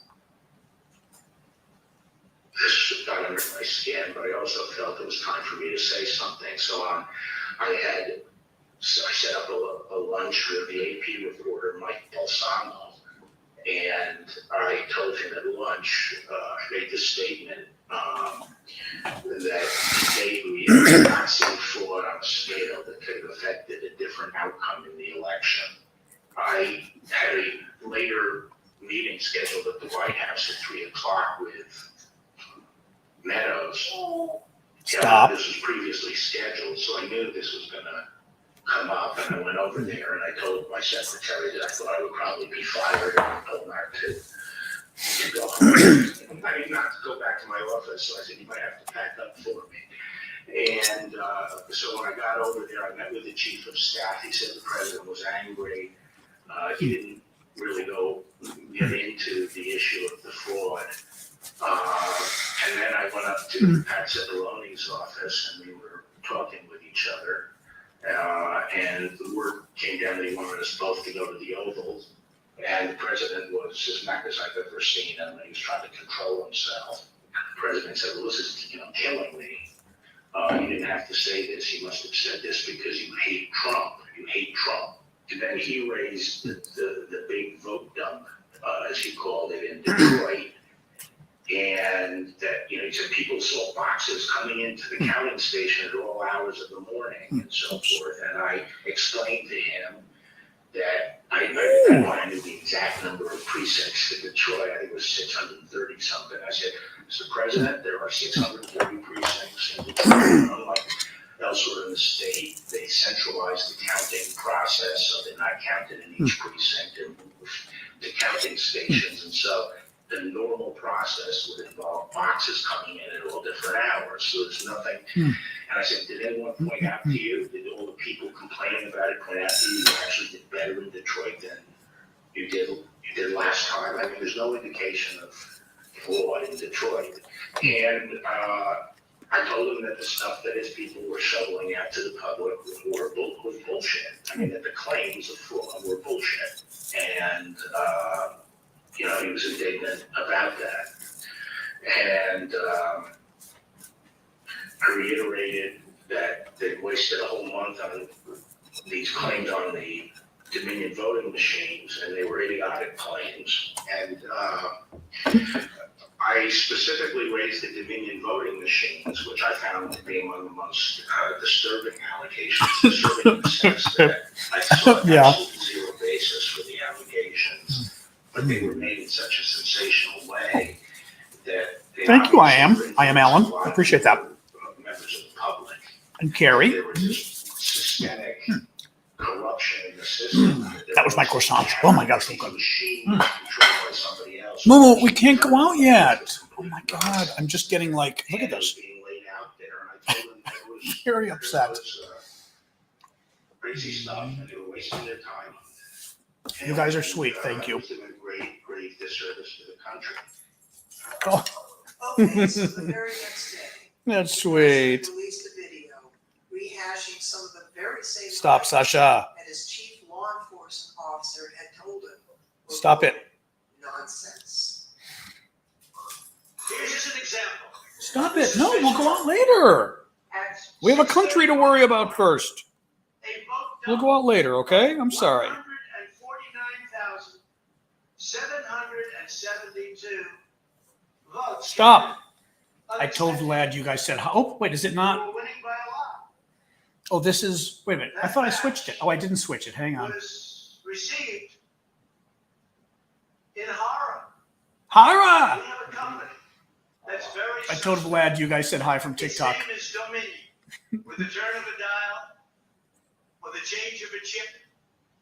you can Vlad press sends a his button greetings. for Trump, and the vote goes to Biden. What kind of a system is this? Barr again. What kind of a system is this? Nothing Oh, he's claimed. such a fraud. Such a fraud. This thing should always be left When I in the walked case in of and family. sat down. What did he say, or what? on a, Vote counting should always be left to the cases. I know, exactly. there was now Exactly. definitive evidence, Ah, involving fraud, through the Dominion machine. Sasha, I know. We've got to watch this, though. I know. I know. I know. Which identified allied security No, operations. no, come on. Come on. And Jeez. he had a- and he asked You'd think she was being tortured. And while the copy was being made, he said, this is absolute proof that the Dominion machines were rigged. Stop. The report means Stop. that Stop. I'm going to have a second term. Jeez. And then he gave me a copy of the report, and as he talked more and more about it, I sat there flipping through the report and looking through it. And to be frank, it looked very amateurish to me. Didn't have the credentials of the people involved. I didn't see any. Oh my God, stop. Stop it.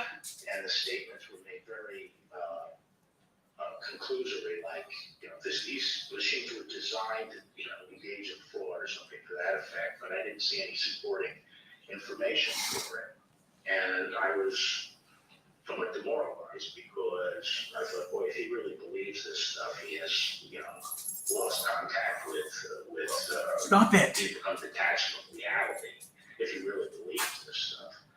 On the other hand, when I went into this and would tell him how crazy some of these allegations were, there was never an indication of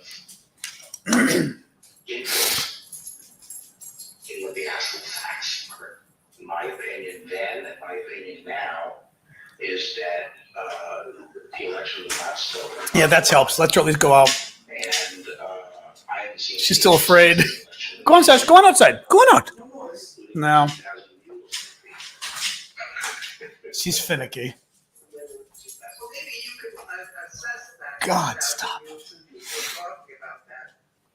Oh, thanks, Scottish Gar. I just think that the GBI was unimpressed. Stop. And I was Quiet. certainly Quiet. unimpressed with it because Quiet. Because I was holding my firearm down to see what the photographic. Hardly. Was that I don't know how they had. You know what? Fine.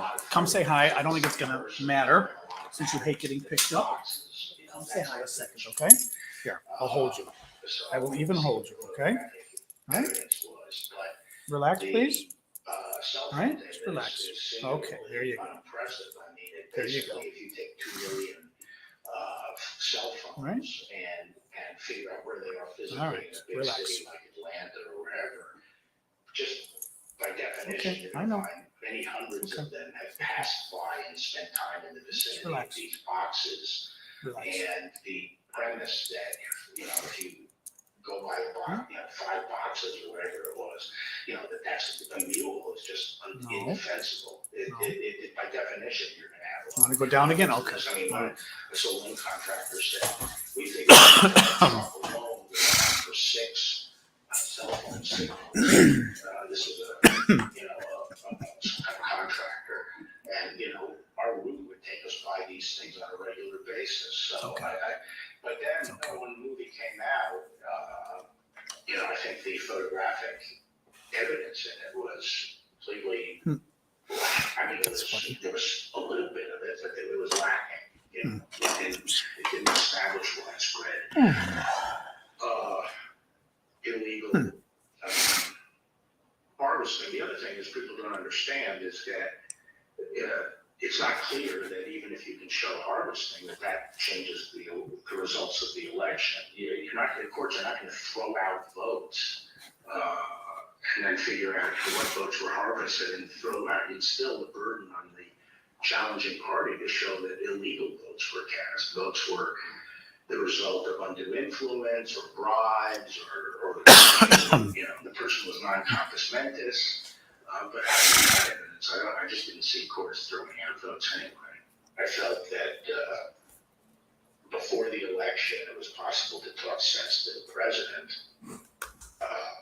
and while you sometimes have to engage in you know, a big wrestling match with him, that it was possible to keep things on track. But I was felt that after the election, he didn't seem to be listening, and I didn't think it was. You know, that I was inclined not to stay around if he wasn't listening to advice from me or his other cabinet secretaries. What are they trying to get across today, Damien? So on December 4th, Have you figured it out? That he lied, that he knew all along that he was playing everybody. Okay, although that was kind of the first one too. The first hearing. Is that any different? But something about him legitimately now trying to undermine it, not just talking about it. Undermine, okay. I've read this before. I don't even remember this guy. He's the pig, isn't he? I don't really remember him. It's the guy that came out the bar. Yeah, exactly. Jeffrey Rosen.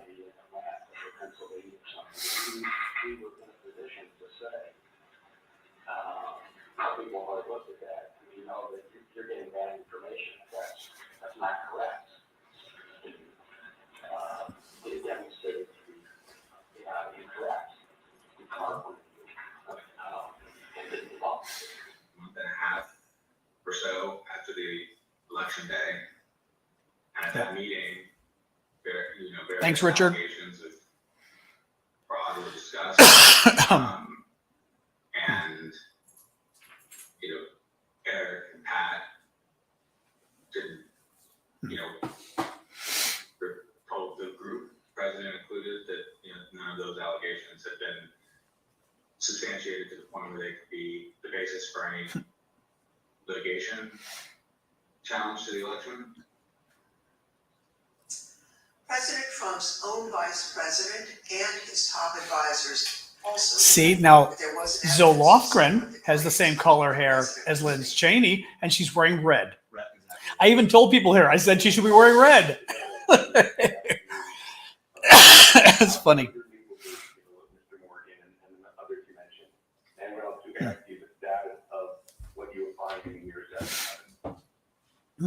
Yes, sir. Who's that? Peter Navarro. When did you talk to Peter Navarro? Mid-November. Around the same time as Mr. Meadows? Yes, sir. And tell me about that conversation. I recall him asking me questions about Dominion and maybe some other categories of Thanks, Chelsea. voter fraud. And I remember telling him that I didn't believe the Dominion allegations because I thought that hand recount in Georgia would resolve any issues with the technology problem and with Dominion or Dominion flipping votes. And I mentioned at that time that the CISA Chris Krebs had recently released a report saying that the election was secure. And I believe Mr. Navarro is accused me of being an agent of the deep state working with What? Chris Krebs This guy I as the see all the president. time. He lives in the building. And I never took Oh, funny. a call from Mr. Navarro. And Corey Grimes. Anyone else besides Mr. Meadows, Mr. Navarro, had discussions with, inquiring about what you were finding in your, review of the allegations that were pouring in?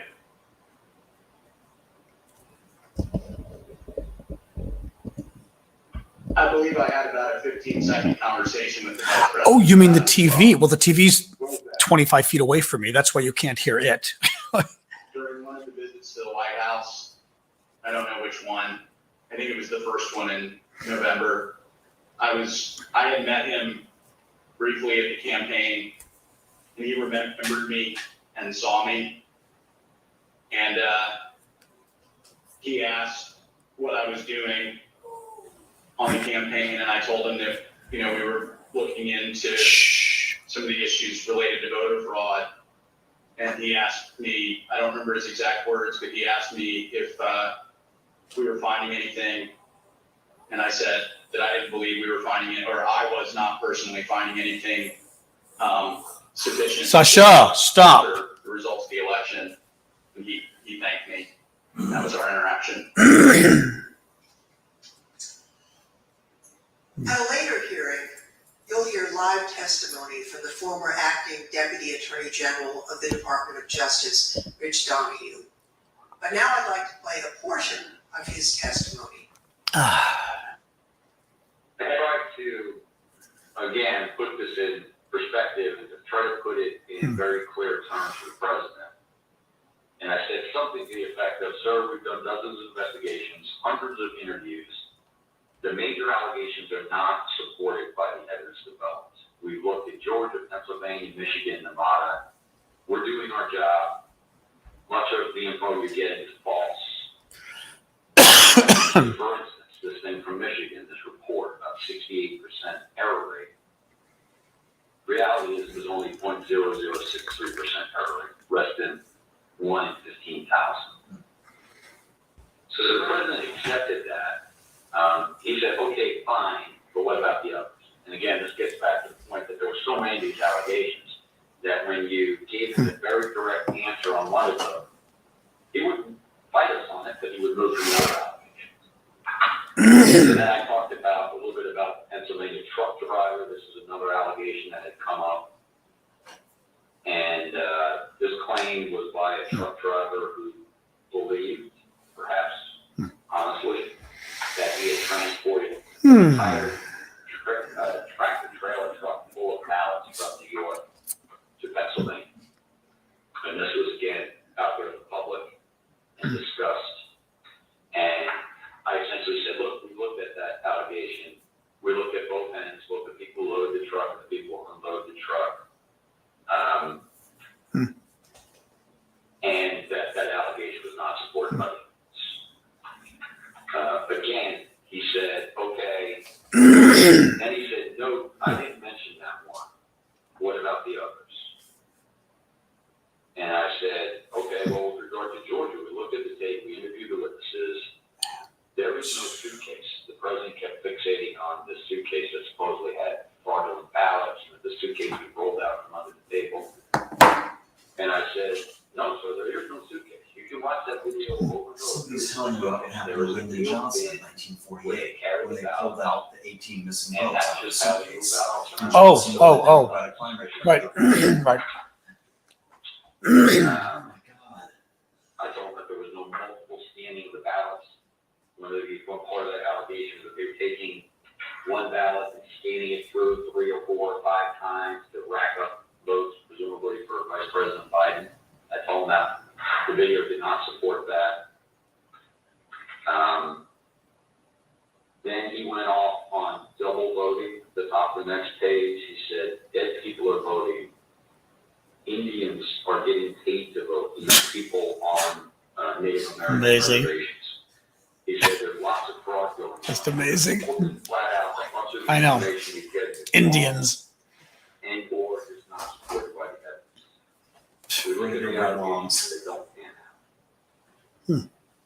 Mr. Barr and his advisors were not the only ones who determined that the president's allegations regarding Dominion voting machines were false. So, Mr. Chairman, I ask unanimous consent to include in the record of this hearing reports issued by the Department of Homeland Security's Cybersecurity and Infrastructure Security Agency, otherwise known as CISA, that addressed and rejected the claims of manipulation of voting machines in the 2020 election.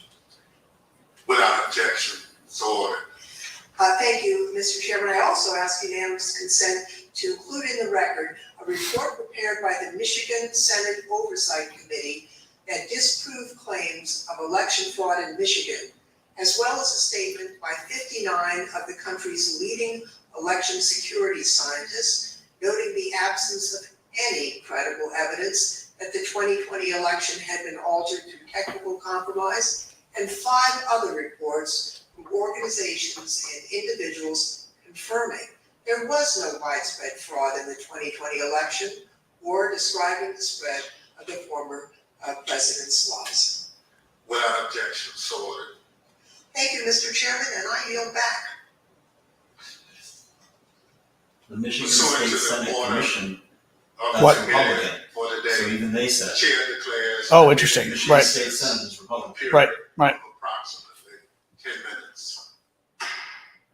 Okay, so. Oh, okay. 10 minutes. P recess. Although I do like to see the analysts and see what they say. Stop, where'd you go? Let's. She's lying down behind me. Go say hi to Damien.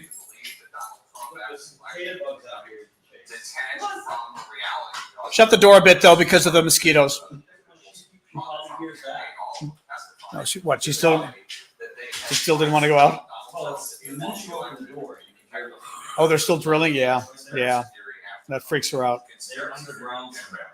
Yep. Absolute vivid descriptions, painting a picture of just what you described. Stop. The President of the United States, Stop one that. after another, rejecting the sound advice, data-based advice that he was getting from his campaign manager, from Oh yeah. the Attorney General. Stop, of the stop, United stop. States, from the legal Stop. team that he ended up firing. All Quiet, of that please. advice he rejected, and Jeez. instead, so this is the way that they describe Quiet. a Dear Lord. Rudy Giuliani and the people in his orbit. And I just wanting stop. to listen Stop. to people Stop. We're not going out yet. No. hear what they didn't Jeez. yet talk I about can't today. figure out why Pete Aguilar would be on this committee though. It's just a random. She wouldn't pick random. Yeah, that's You know what I mean? that's That she would not He do. doesn't have anything obvious that suggests he'd be on this committee. Yeah, that I don't know. But They all, there's all the others do. They all have. right. Well, where's Kinzinger today? Is he not? Could he not be there today? He's sitting there. Oh, He was sitting there.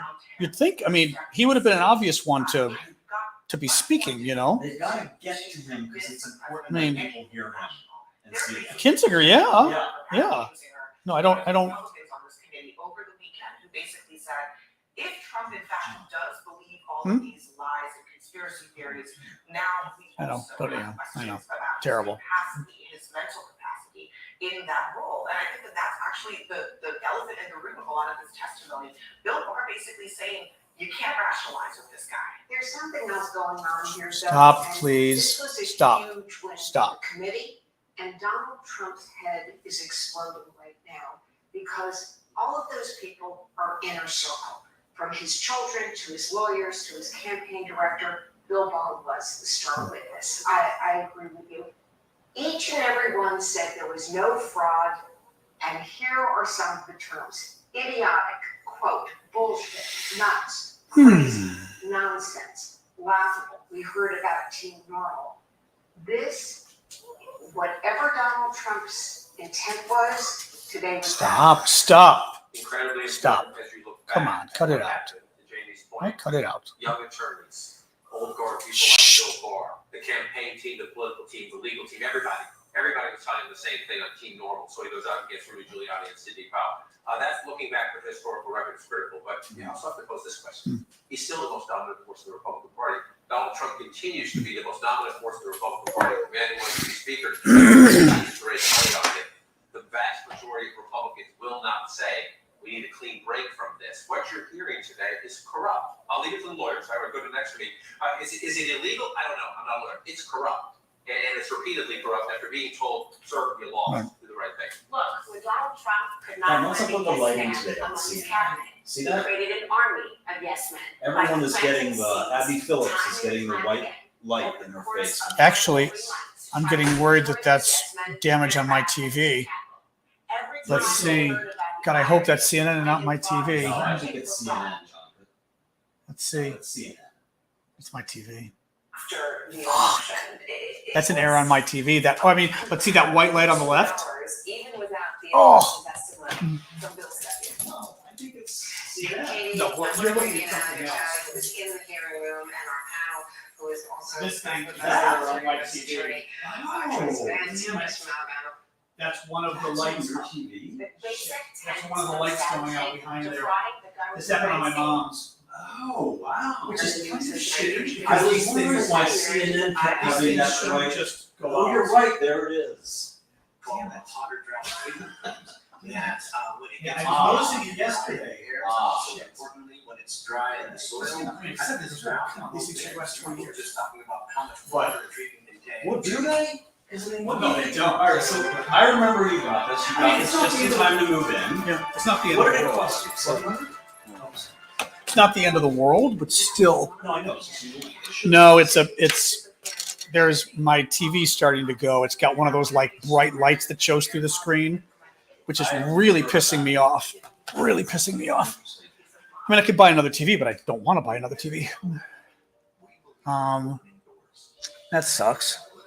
Oh.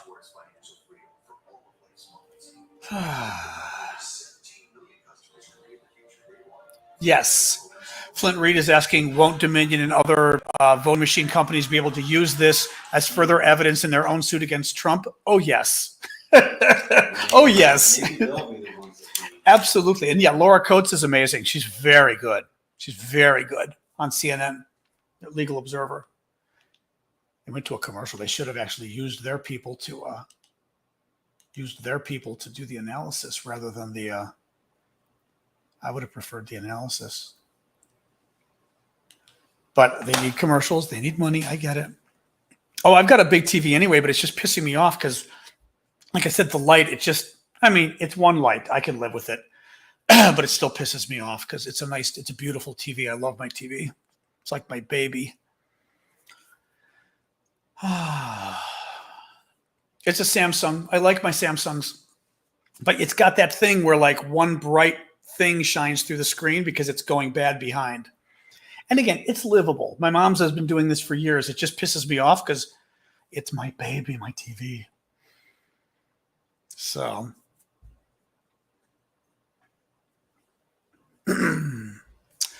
Well, anyway, I'm sort of like watching these things I find very difficult. It reminds me like watching the State of the Union. I get bored fast. I told Yulia this the other day. I get very bored fast, like sitting and listening to stuff. But what does everybody else think? You guys feel like this is proving anything or anything?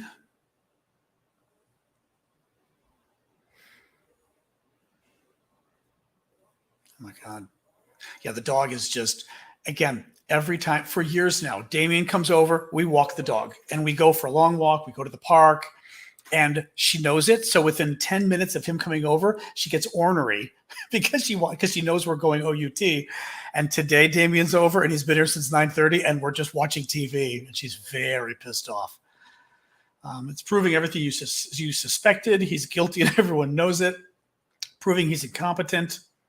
Well, the thing too is, look, I think more than ever, they are trying to lay the groundwork for the Department of Justice. I think, not that they have an audience of one, DOJ, but their primary audience is DOJ.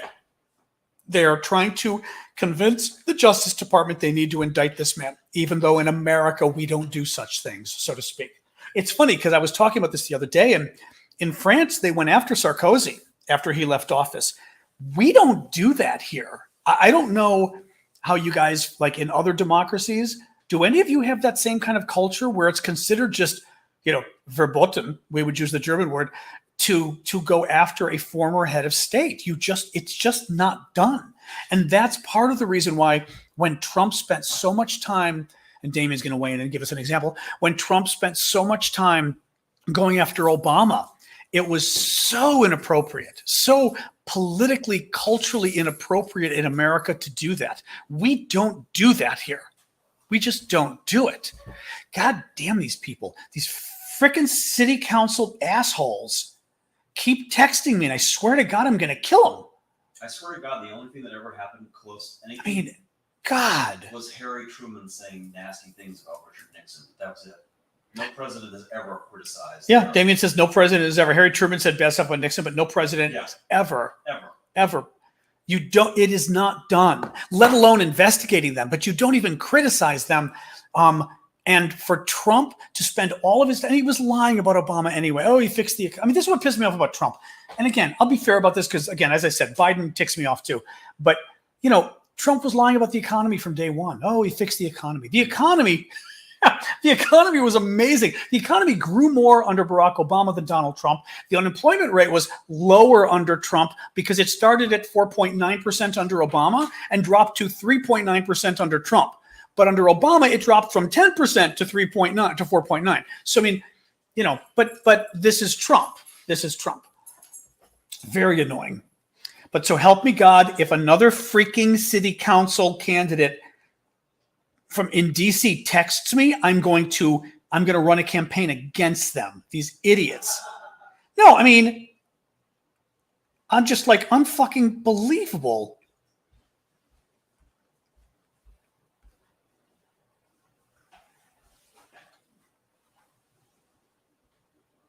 No, I mean, and they're all doing it. They all think this is like okay somehow. Unfucking believable. God. Texting political messages. Oh my God. I get people think this is okay. This is so not okay. You'd vote for me. I would never run for office. I hate that stuff. I like working for somebody in office. That's fun. Senator Ruben Gallego. That I like doing. But being the guy running, shoot me now. I hate it.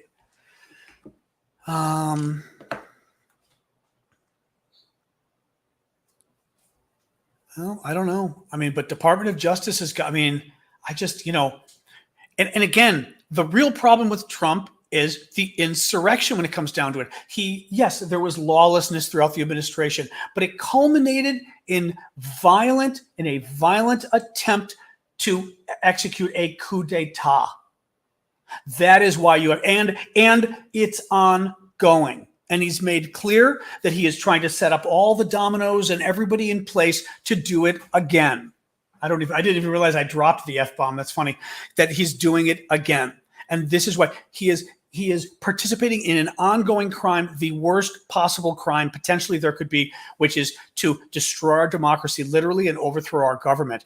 If you don't hold him accountable, assuming you can hold him accountable. I'm a lawyer. I get that you've got to have found enough evidence, and you've got to believe you've got to find enough evidence to suggest he committed a crime. B, have enough evidence to actually believe you can convict him of the crime. That's the second thing that's not easy. Now, what they've got to put aside is all this political stuff, worrying that America will be divided. It'll cause even more division. They're trying to have a coup d'etat. And you're worried about, the Republicans might get angry.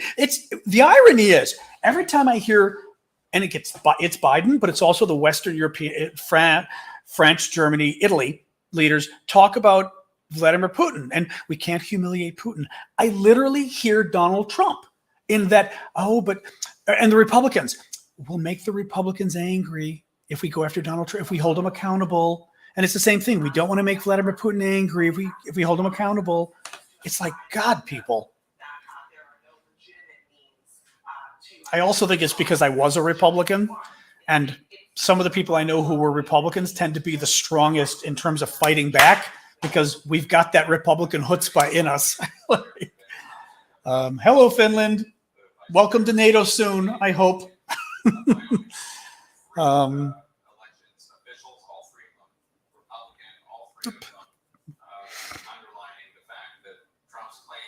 I don't know. That's a good question, Hilarious. I mean, Thomas asks, do you think this could get Trump prosecuted? It could. I mean, part of what they're doing here is they are giving the Department of Justice their evidence. They are laying out the case for the crime, but also they are laying out the case for the American people to put pressure on the Department of Justice. They want to prove it publicly so that it's almost impossible for DOJ to say, well, we're not going to prosecute, assuming DOJ thinks there's evidence but is afraid politically. Okay, let's listen now. Former United States Attorney for the Northern District of Georgia. Mr. Smith is a former city commissioner for the city of Philadelphia. Yes. Where he served for more Who, than what? 10 years. Schmidt in Philadelphia. He was a Republican. That's what I thought. The Philadelphia. I remember when the Philadelphia guy who was testifying was speaking so well, and I was thinking, God, he's a Republican, and he's, oh my God, it's Mr. Burns. It's in Burn. It's Mr. Burns. Where he represented George W. Bush in the Bush. This guy's He's quite good, though. Oh, he's very good. He's a very good liar. Well, but he's been good on this stuff, is what I mean. You know what I mean? On the insurrection stuff, I believe he's been good. He was married to Lunatic, remember? Lunatic wife who died in 9/11. No, that's Olson. Oh, that's Olson. I'm sorry, not She Ginsburg. I'm was sorry. Crazy. I remember her. Oh, Yeah. I remember her too. Didn't want her dying in a plane crash, but that was. Yep. Yes. I keep reminding Damien, we're talking live here. We're talking live. Keep it nice. No, it's true. I didn't want her to die, but she was an awful human being. Yeah. Barbara Olson. Yep, Barbara Olson. Yep. Pursuant to section 5C8. Sasha's. Oh my God. You want to hear what I think about Barbara Olson? Email me. Happy to tell you. Yeah. Thank you, Mr. Chairman. Before the break, I'm not convinced it can be fixed at all. I don't know how to fix it. Mr. Donahue, talk about the false claims that Mr. Trump and his supporters made about suitcases of fake ballots in Georgia. We have a witness here today who thoroughly investigated that issue. Mr. Pack, I want to thank you for appearing before us today.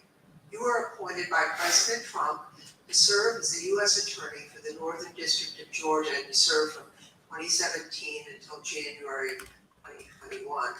You were the lead federal prosecutor there and worked for the Department of Justice under then Attorney General Bill Barr. Now, were you ever asked by Attorney General Barr to investigate claims of voter fraud in the 2020 election? And if so, what were those claims? Thank you, Congressman Lofgren. Thank you for the question. Approximately December 4th, I believe, of 2020, Attorney General Barr and I had a conversation about... I need to whip up my next cappuccino. One moment. At the end of the conversation, Mr. Barr had asked me, I had seen a certain videotape that was being reported in the news where Mr. Giuliani in a Senate subcommittee hearing held the day before, the 3rd, showed a videotape of a purportedly a security tape at the State Farm Arena in Atlanta, which is also in Fulton County, the city of Atlanta. I'm sorry, city of, yes. At the time, Mr. Barr asked me that he had made a public statement that he had not seen any widespread election fraud that would question the outcome of the election. And because of the videotape and the serious allegation that Mr. Giuliani was making with respect to the suitcase full of ballots reported in the video, he asked me to find out what I could about it, because he had envisioned that in some days after our call that he was going to go to the White House for a meeting and then that issue might come up. He asked me to make it a priority to get to the bottom of, to try to substantiate the allegation made by Mr. Giuliani. Thank you. I understand the Georgia Secretary of State's office investigated those State Farm Arena allegations and didn't find any evidence of fraud. What did you find when your office conducted its own investigation? We found that the suitcase full of ballots, the alleged black suitcase that was being seen pulled from under the table, was actually an official lockbox where ballots were kept safe. We found out that there was a mistake in terms of this misunderstanding that they were done counting ballots or counting ballots for the night. And the partisan watchers that was assigned by each of the respective parties were announced to send home. Well, once they realized this thing, someone from the Secretary of State's office had indicated, no, we're not done for the night. We need to go ahead and continue counting. So when they hacked up the lockbox of ballots, we brought back the official ballot box again and continued to tally the ballots from that lockbox. Unfortunately, during the Senate hearing, Mr. Giuliani only played a clip which showed them pulling out the official ballot box from under the table and referring to that as a smoking gun of fraud in Fulton County. But in actuality, review of the entire video, it showed that was actually an official ballot box that we kept underneath the table, and then we saw them pack up the announcement that they thought they were done for the night. And then once the announcement was made and you should continue counting, they brought the ballot box out, and they continued to count. The FBI interviewed the individuals that are depicted in Finally, all right, let her the out. video, forward picture of double counting of ballots, and determined that nothing irregular happened with the counting, and the allegations made by Mr. Giuliani were false. Thank you very much. I'd like to play again testimony from Mr. Donahue, who appeared before the committee before today. So John, we talked so much about whether or not the White House, the president was informed about the Antrim report. On the results of the investigation, the interviews that have gone on Fulton County, how would those results have been communicated to the White House, to the president? I don't know how they were initially communicated. I do know that they came up in subsequent conversations with the president, and Deborah and I essentially told him we looked into that, and it's just not true. Okay, so he wasn't informed. I told the president myself that several times in several conversations, that these allegations about ballots being smuggled in a suitcase and run through several times, it was not true. That we looked at it, we looked at the video, we looked at it, it was not true. Mr. Pack, after you left the U.S. Attorney's Office on January 4th, 2021, It's always subtle, unless she jumps. Or her, I mean. Unless she jumps on the door, it's very subtle. Any remaining claims of fraud? And if so, did he find any evidence? Nom nom nom nom. President's claims of voter fraud? Cappuccino. Nom. Cappuccino. Nom. So after investigating the president's and Mr. Giuliani's claims about voter fraud in Georgia, is it your view today that there was no evidence of widespread fraud sufficient to undermine confidence in the outcome of the election in Georgia? That is correct. Thank you, Mr. Pack, and I want to thank you also for the service that you've given to our country. We appreciate that. Next, I'd like to turn to President Trump's false allegations about election integrity in Philadelphia. The Attorney General discussed these allegations at some length.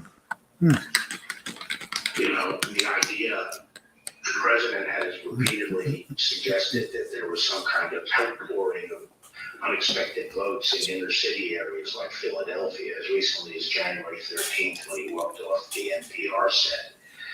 He was asked by the interviewer, what's your evidence of fraud? And he said, more people voted in Philadelphia than there were voters. And that was absolutely the turnout in Philadelphia was in line with the state's turnout. And in fact, it was not as impressive as many suburban counties. And there was nothing strange about the Philadelphia turnout. It wasn't like there was all these unexpected votes that came out in Philadelphia. So, I think once you actually look at the votes, and there's an obvious explanation.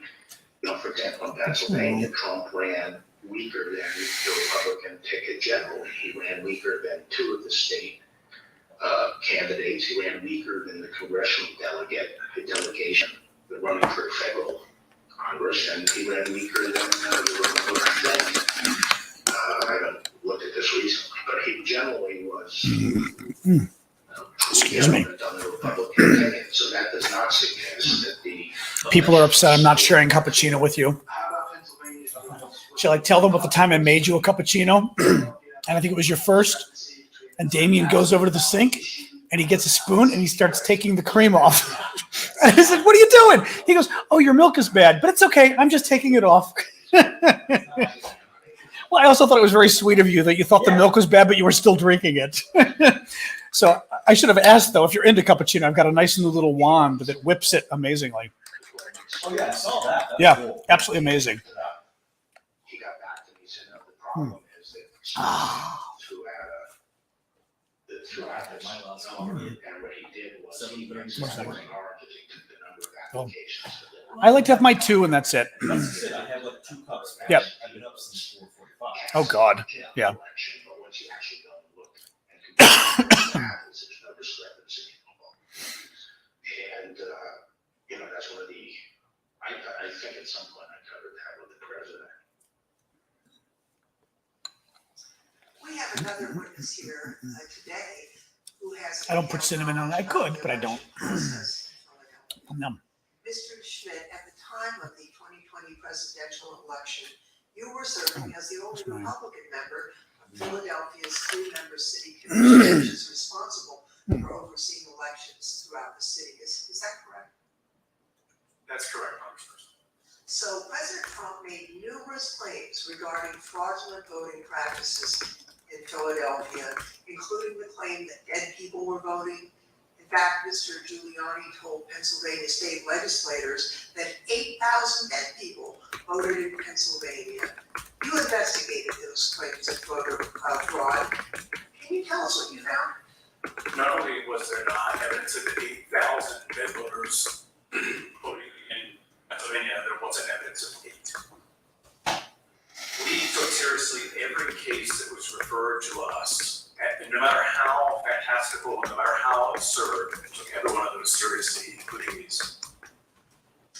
As it turns out, even Mr. Trump's campaign lawyers knew that the dead voter claims weren't valid.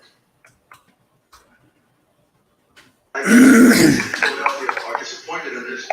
They only submitted 8,021 ballots from dead people, mail-in ballots for dead people. Probably easier for dead people to submit mail-in ballots than it is to vote in person. Rudy was at this stage of his life and the same ability to manage things at this level or not. And obviously, I think Bernie Carey publicly said it. They never proved the allegations that they were making. Mr. Schmidt, on November 11th, 2020, President Trump tweeted about you, saying, and here's a quote, "A guy named Al Schmidt, a Philadelphia commissioner and so-called Republican, or Rhino, is being used big time by the fake news media to explain how honest things were with respect to the election in Philadelphia. He refuses to look at a mountain of corruption, dishonesty. We win." As a result of that tweet and the CNN interview you gave where you stated the dead voter claims in Pennsylvania were false, you and your staff were subjected to disturbing threats. Can you tell us about that? Threats prior to that tweet, and on some level it feels almost silly to talk about a tweet, but we can really see the impact they have, because prior to that, the threats were pretty general in nature. Corrupt election officials in Philadelphia are going to get what's coming to them. Your with the Second Amendment is for. You're walking into the lion's den, all sorts of things like that. After the president tweeted at me by name, calling me out the way that he did, the threats became much more specific, much more graphic. And again, this guy's a Republican who's talking right now. Included members of my family, my name, their ages, our address, pictures of our home, just every bit of detail that you could imagine. That was what changed with that tweet. Behind me are redacted threats that you received, that you provided to the committee. Now, we redacted portions of the text to protect your family. Mr. Schmidt, I think I speak for all of my colleagues when I say we are deeply sorry for what you and your loved ones have been through. And I also want to thank you for your service to your country and for standing up for the rule of law. I want to thank both Mr. Pack and Mr. Schmidt. Well, they could be for done. your service, your testimony. It might be done. And for Well, the last one standing was up only for 2 the hours. rule. Correct. I was thinking this was 2 hours as well. I was thinking, Now I'd like to turn to another subject. oh, maybe not. Uh, They better let Kinzinger speak. It's been the second time in a row he has to the spoke. courts in It's our weird. country It's weird. provide a legitimate venue for campaigns to challenge what they view as irregular election practices. Now, courts have the final say on how the law applies to those challenges. We have a renowned legal expert here to address the Trump campaign's activities. Mr. Ginsburg, Oh, you yeah. spent your entire career This guy's a huge Republican lawyer, so in election untouchable in terms of claiming he's not a good Republican. served as National Counsel When he delivered the election in 2000. Yeah, he was the lawyer for Bush in Bush v. Gore. Thank you, Evolving Faith. Appreciate that. in the 2004 recount that led to the Supreme Court's decision in Bush v. Gore, who served as the I do co-chair 2 of these a day when we've got special news like today. So yes, I'm still doing my 6 p.m. Eastern time live tonight about the Ukraine war. who's litigated in the election field. Now, you've analyzed the Trump campaign's litigation pretty carefully. What's the normal process for post-election litigation? How is the Trump campaigns different than the kinds of post-election litigation you've been involved in and know about? In the normal course of things, any campaign, on the night of the election and the days after, we all do a couple of things. One, we analyze precinct results to look for abnormalities in the results, and they'll send people to those precincts to ask more questions. Secondly, all campaigns will have poll watchers and poll workers and observers in the polling place. So campaigns will talk to those people if they saw any irregularities that could cause problems in the election. Now, the Trump campaign talked pre-election about having 50,000 poll workers. So presumably, they did have eyes on the ground in all these places. And so in the normal course of things, a campaign will analyze the reports that come in. The Trump campaign had a couple of basic problems, however.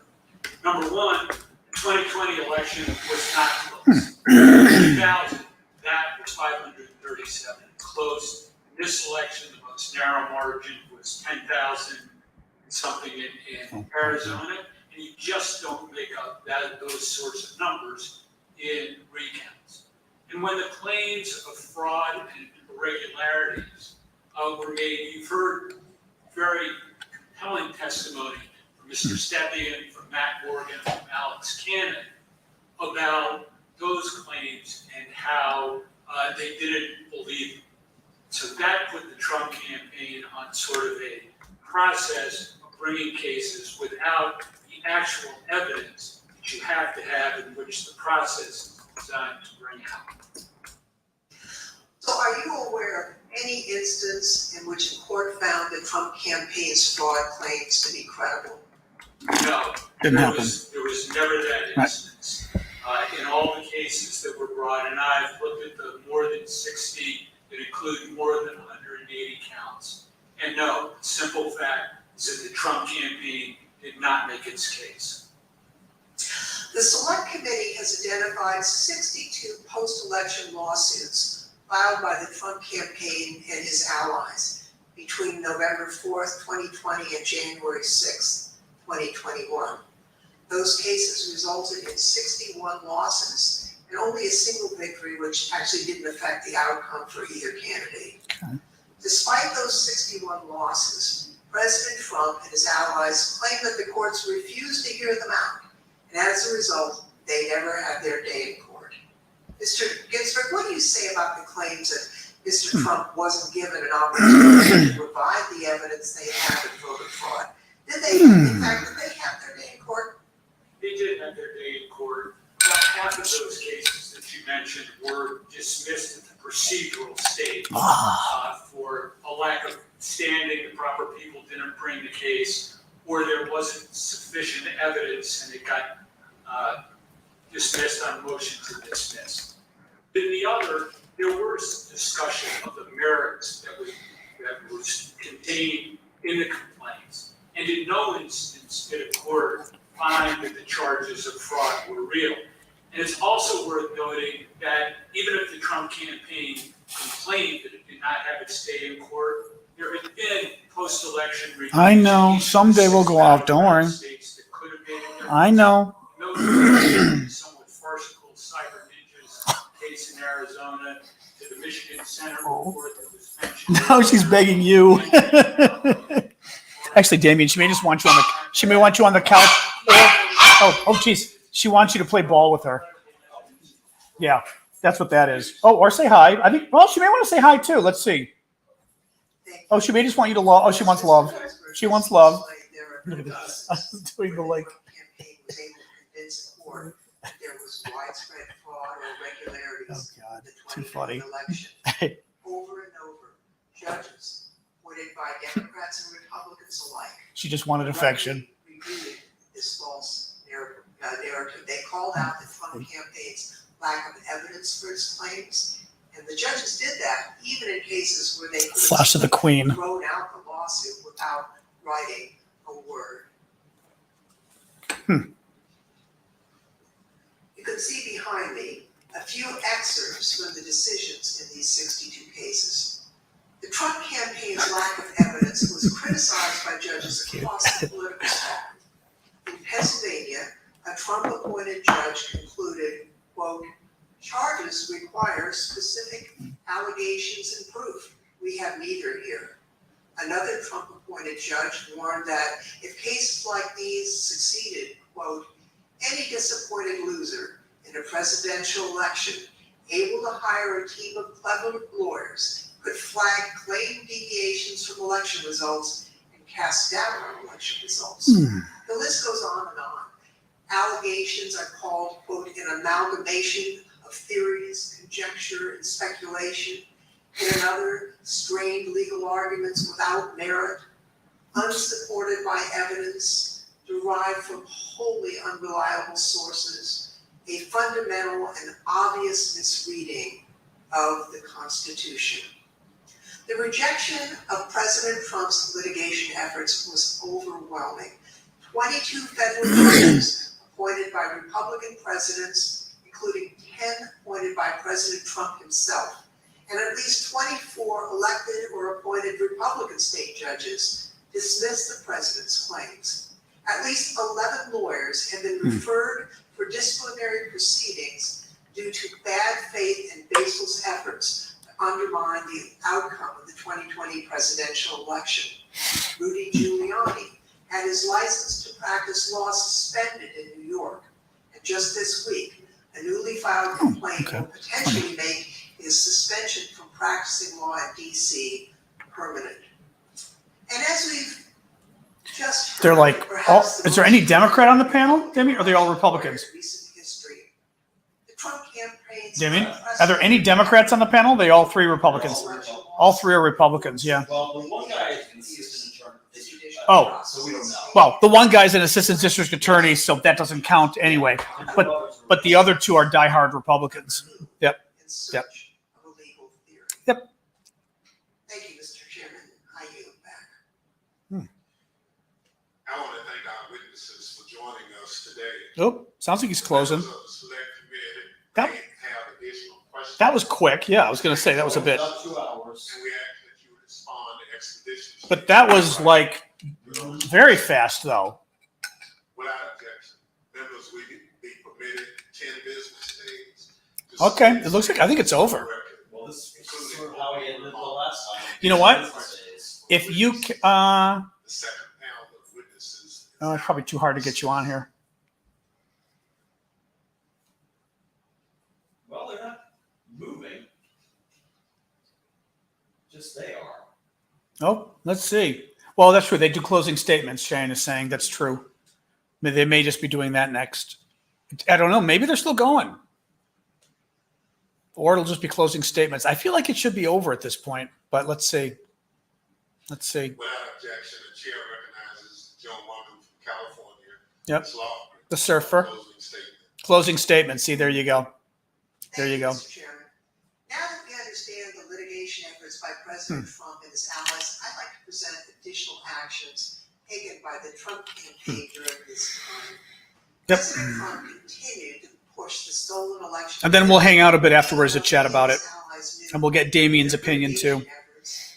Making the same claim. Salty Damien. It's worth pointing out that litigation generally does not continue past the safe harbor date of December 14th.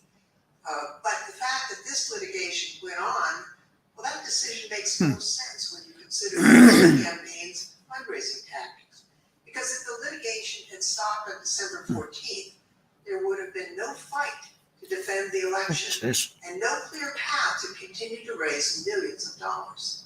Mr. Chairman, at this time, I'd ask for unanimous consent to include in the record a video presentation. Oh, see you, Syndicate. Thanks for helping, as always. The lies he told to raise millions of dollars from the American. Yeah, like I said, we'll hang out after it's done. We'll hang out for a bit just to talk about what people think of it.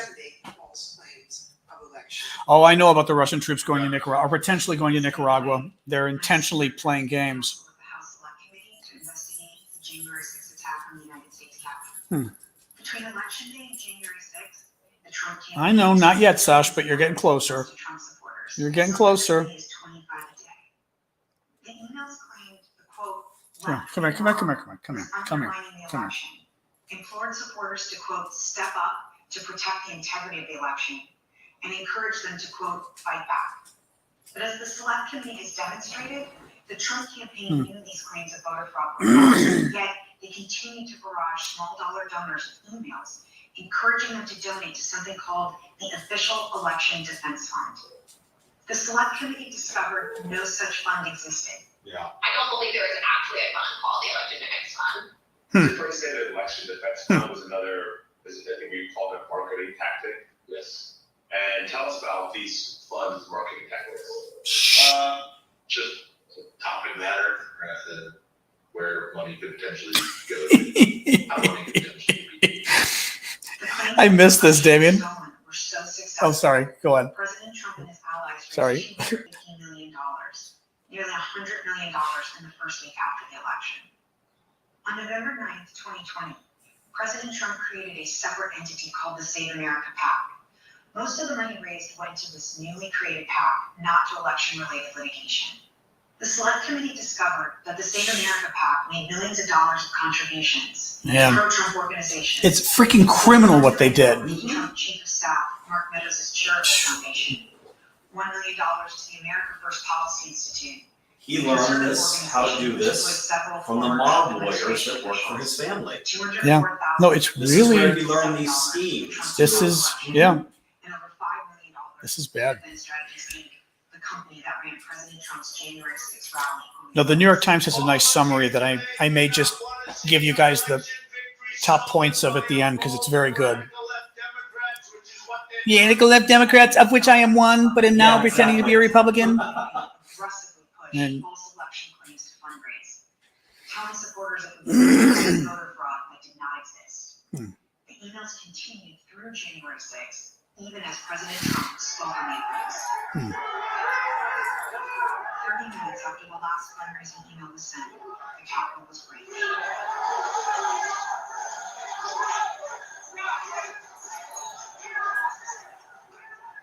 USA. Sure. Every American is entitled and encouraged to participate in our electoral process. Political fundraising is part of that. Small dollar donors use scarce disposable income to support candidates and causes of their choosing to make them heard. And those donors deserve the truth about what those funds will be used for. Throughout the committee's investigation, we found evidence that the Trump campaign and its surrogates misled donors as to where their funds would go and what they would be used for. So not only was there the big lie, there was the big ripoff. Donors Donors deserve to know where their funds are really going. They deserve better than what President Trump and his team did. Mr. Chairman, I yield back. Without objection, the chair recognizes the gentlewoman from Wyoming, Ms. Cheney, for a closing statement. Thank you very much, Mr. Chairman. Mr. Chairman, I would like to thank all of our witnesses today. And I'd also like to, in particular, wish Mr. Stepien and his family all the best on the arrival of a new baby. Today's hearing, Mr. Chairman. Adam's not talking. For some reason, Kinzinger isn't talking. And in the coming days, you I will think see the next hearing, Maybe it's he'll his. speak, and then it'll be his turn, and the Democrats. But the problem is you have two Democrats talking a lot and one Republican. And no hearing is done that way. You always have equal numbers on both sides. And to not have Kinzinger, who is photogenic, people like him, I wouldn't say war hero, but war. Oh no, he saved a woman's life one time back home. He is a hero. Okay, but not a war hero though. No, but Okay. he saved a woman's Okay. life one time. Yeah. I mean, Kinzinger would be very likable, Midwest Republican, down home, very conservative. And to not have him speak is idiotic today. Absolutely idiotic. Classic Democrat. I mean, to not have him speaking, unless he chose not to for some reason. Unless we get a backstory where this was a decision that they all made, this is a very odd way to. Unless he decided not to for some reason, and he said, "No, you know what?" Thank you, Mr. Chairman. I yield back. But even the first, they're not. Yeah, no. Not to mention, Damien, two fucking Democrats. I'm sorry, did it again? Two Democrats and one Republican? No, I'd put two Republicans and one Democrat. Make it right. I mean, if you're trying to sell this, don't sell it as all the Democrats talking. Democrats suck. They really do. To win the election. We heard about how officials at different levels of government explored claims of fraud and found no evidence. Yet the former president continued to repeat those false claims over and over again. Today, we'll end things where we did on Thursday, back on January 6th. Hearing words of individuals who wanted to stop the transfer of power. We know they were there because of Donald Trump. Now we hear some of the things they believed. Without objection, I enter into the record a video presentation. Well, let's see. It could be good. The last video was good. Yeah, the videos are good.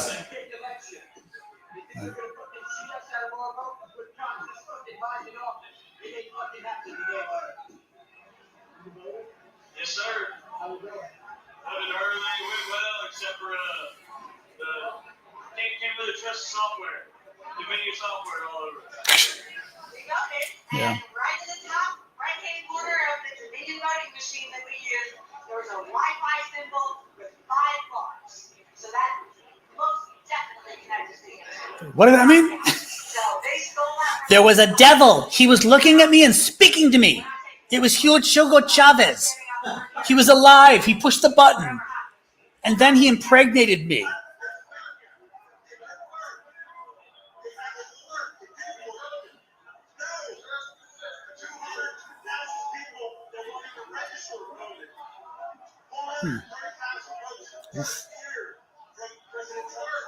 That's interesting. I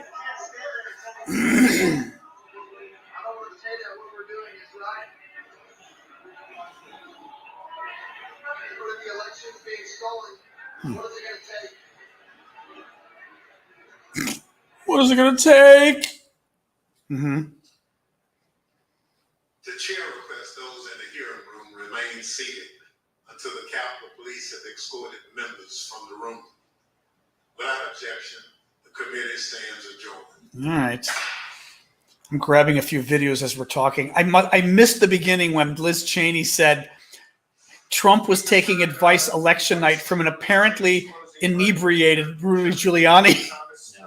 I just didn't hear her say that. It's like, oh my God. I saw the video, very powerful video of the rioters, and from these 3 witnesses who testified today, detailing. Sorry, just grabbing a few videos, and then we can all chat amongst.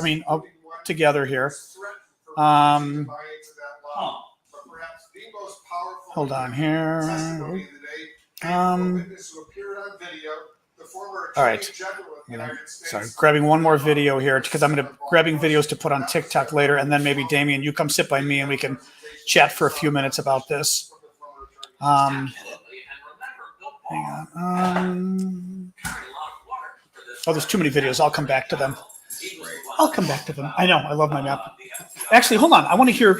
Actually, 1 second, guys. Let's hear the experts first. I like to hear the summaries, especially Chris Wallace from Fox, who's now on CNN. Let's hear this first. Shh. But it was clear that by November of 2020 it was done with Donald Trump and Donald Trump's lies and Barr other negatives. Go back November 23rd, he's meeting in the Oval Office, and Trump is talking about fraud, and as he's leaving, he talks to Mark Meadows, the chief of staff, and Jared Kushner. He says, how long is he going to carry this on? And Meadows says, he's becoming more realistic. Stop. President, there's a limit to how far he'll take this. And Jared says, we're working on this. And then on December 14th, he goes in and tries to put the lie to all of the talk about the big steal and says, I've become demoralized because it became clear to me that Trump really believed this and perhaps was becoming detached from reality. This is a Trump loyalist, the president's own attorney general, basically saying that I threw up my hands, I gave him the truth, and he would not accept it. Well, that's what was so stunning today. Not only Barr, but all of these Trump loyalists. These are Trump loyalists.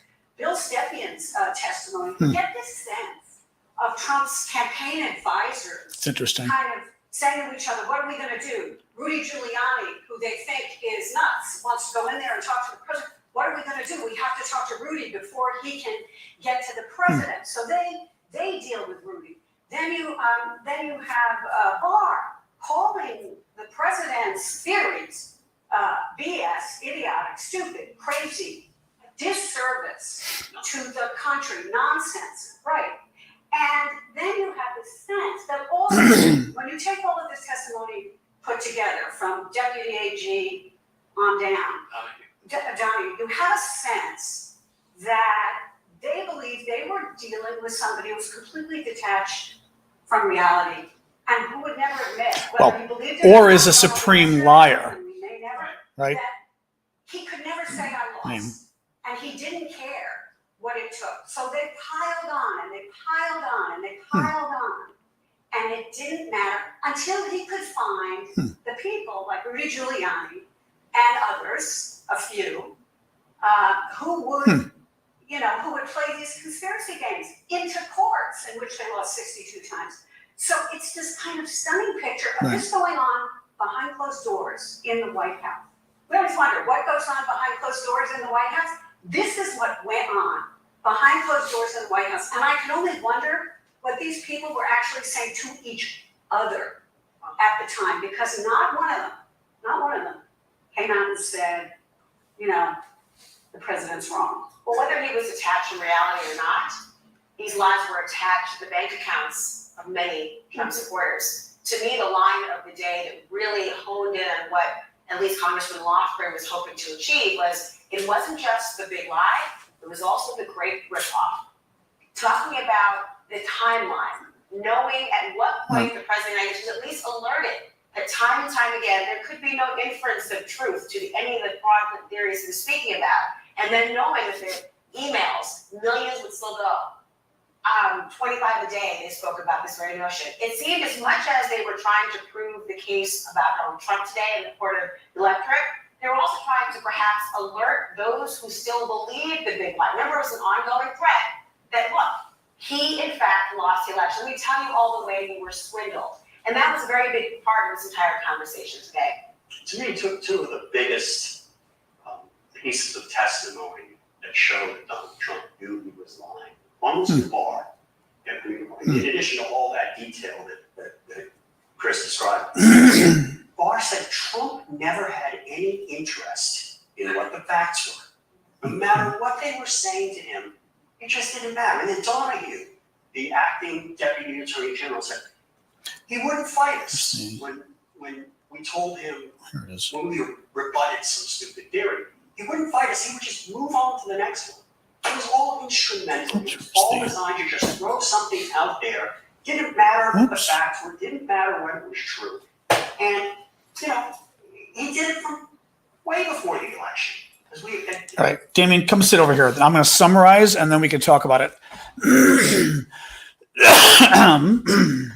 You can meet everybody. Those are their comments. I know.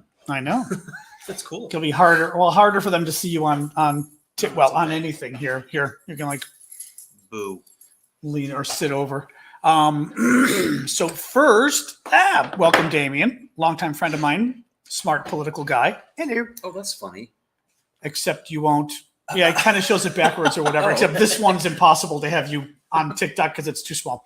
All right, let me give you the summary from the New York Times. Had a nice summary of some of the key testimony. Let me give you that first. So, session began with testimony of Trump's campaign chairman, Bill Stepien, who testified on video that he told his boss on election night that there was no basis for declaring victory, but Trump insisted on doing so anyway. Mr. Trump thought I was wrong. He told me so. Then the panel laid out how Mr. Trump's initial lie gave way to more falsehoods of election fraud, which grew more outlandish. It made extensive use of the recorded testimony from Bill Barr, Trump's attorney general, who said he had told Trump repeatedly his claims of fraud were, quote, bullshit. At one point during his deposition, Mr. Barr could not control his laughter at the absurdity of the claims, which included defense contractors in Italy using satellites to flip votes and a scheme orchestrated by the former Venezuelan president Hugo Chavez, who died in 2013. The panel fleshed out how there was a power struggle after the election among officials in Trump's campaign, the White House, the Justice Department, many of whom repeatedly told him there was no evidence of widespread fraud, and outside figures like Giuliani. On election night, rather than heed Mr. Stepien's caution, Mr. Trump chose to listen to the advice of, quote, an apparently inebriated Rudy Giuliani, according to Liz Cheney, and declare victory, said Representative Liz Cheney, Republican of Wyoming. Mr. Stepien said there were essentially two teams advising Trump. He called his team Team Normal. The committee asserted that Mr. Trump used the lie of a stolen election to, this is the interesting part. The committee asserted that Mr. Trump used the lie of a stolen election to raise hundreds of millions of dollars, duping his donors and ultimately fooling his supporters into showing up at the Capitol to press his bogus claim of a massive election steal. The big lie was also a big ripoff, said Zoe Lofgren. Evidence about Mr. Trump's determination to say groundlessly that he had won was interspersed with testimony from Chris Steyerwalt, the former political editor of Fox News, who appeared in person and described in detail his data-driven analysis that concluded on election night that Mr. Trump was losing. He doesn't mention, and that's what got him fired from Fox News, because Trump got upset. Other witnesses included Byung Pak, a former U.S. attorney in Atlanta, who resigned abruptly after refusing to say that widespread voter fraud had been found in Georgia. I don't know. You want to give your take first and versus like last time or whatever or anything? Well, I find the whole way it's all set up very odd. I mean, that goes from day to day. We had the first one Thursday night. Now we have one Monday morning, Monday afternoon. Or speak up a little. When is the next one? Do we know? Next one is Wednesday. Wednesday. Speak up though. Why do they feel? Why are we not just doing it starting today and going like a normal? Going back to our earlier conversation about I don't know, because typically is set up very. I mean, often you would hearings like this. Often you would do them all week. Mm-hmm. So I'm not quite sure why. There's some strategic decision for it. Clearly, why they're not doing it all week. But there is some strategic decision as to why they're not. But that's a good question. I don't know. I would like to know how they set this up. You do Monday, Tuesday, Wednesday, Thursday, Friday, and it's like each day a new bombshell leading to the next. But now it's possible that, again, depends who they're going after. If you're going after the public at large, the public gets bored. And you don't want to Monday through Friday, they're not going to watch. They might watch Friday nights. They might watch, or whatever night that was, they might watch Monday morning. They might come back Wednesday morning, right? But it's not as onerous to get them every day, to get them apart, you know? what this duo is. This duo, hello, I'm John Aravosis. This is my TikTok channel and everything else channel. I host a daily show about Ukraine news, updates from the war, but because I also have been long-term involved in U.S. politics, about 30 years here in Washington, D.C., folks have asked me to do a live watch party of the public congressional hearings about the January 6th attack on the U.S. Capitol. We just watched those hearings for 2 hours, and now we're talking about our impression of the hearings. And I'm here with my friend Damien, who used to work for Senator Barbara Mikulski of Maryland. And Damien is a very astute political observer with a lot of history as well. So I like his opinion. And he was here with me, and I like his opinion. In any case, you know, and today, I had my coffee, so of course I'm getting my allergy, my milk allergy. It's clear that once again, the committee is trying to push the narrative that Trump knew everything that was going on. He was lying. And lying goes to intent because it goes to intent for fraud. For all of this, the fraud on the fundraising, the fraud on getting the electors, the fake set of electors in the states, right? And all of this, because it is potentially a defense to some of this that I thought it was real. I didn't know I was attempting to, well, certainly for fraud. I mean, fraud has to have intent. Fraud has to be, you know, I meant to screw people over. Mm-hmm. And Trump would like nothing better than to always present things as he's just stupid and crazy. And I always tell people, not just with Trump, but in general, in politics especially, I found, don't assume people are crazy when they might, or uninformed, when they might just be lying to you. Uh-huh. Anyway, you know. Yeah. That's it. That's your stupid. Anyway, yeah. No. That's exactly. Yeah. People do take them. You know, it's one of the other frustrating things is watching these is when I know that there's more to what they're talking about, but they don't cover it. But you know. Yeah. Again, like I just want to go back to I kind of wish that there was an explanation put forth to why they have set this up this way. Yeah. Yeah. Because from the moment breaking it apart every few days. Yeah. Okay, I get that they wanted to premiere it at 8 o'clock prime time hour on a Thursday. Okay, but yeah, right. Like I said, maybe it's just that we're accustomed to hearings happening in a certain way. And this one is just so freaking important. This is one of the most important we've ever had. Yeah. Well, and I mean, Damien and I were also talking about how it doesn't, and again, both of us worked in the Senate, how it makes no sense that Adam Kinzinger did not speak today. Kinzinger there's two Republicans on the committee, Liz Cheney and Adam Kinzinger. Both of them, I call them to the right of Attila the Hun. I mean, far right Republicans who Democrats hate on every issue, but they like them on this because they've been strong on Trump and all of this. But in terms of their politics, I can't think of a single thing. Liz Cheney came out and disagreed with her own sister and opposed gay marriage and voted against it in the Congress when her own sister's gay and has a partner. I mean, like, Liz Cheney is just like, look, far right. But, you know, what were we saying? Oh, yeah. So the thing is, today, the first hearing, they have, what's his face? Chairman, what's his face? African-American guy? African-American chairman of the committee. Oh, Benny Thompson. Benny Thompson, Mississippi. And Liz Cheney is the vice chairman. Okay. So you got those two.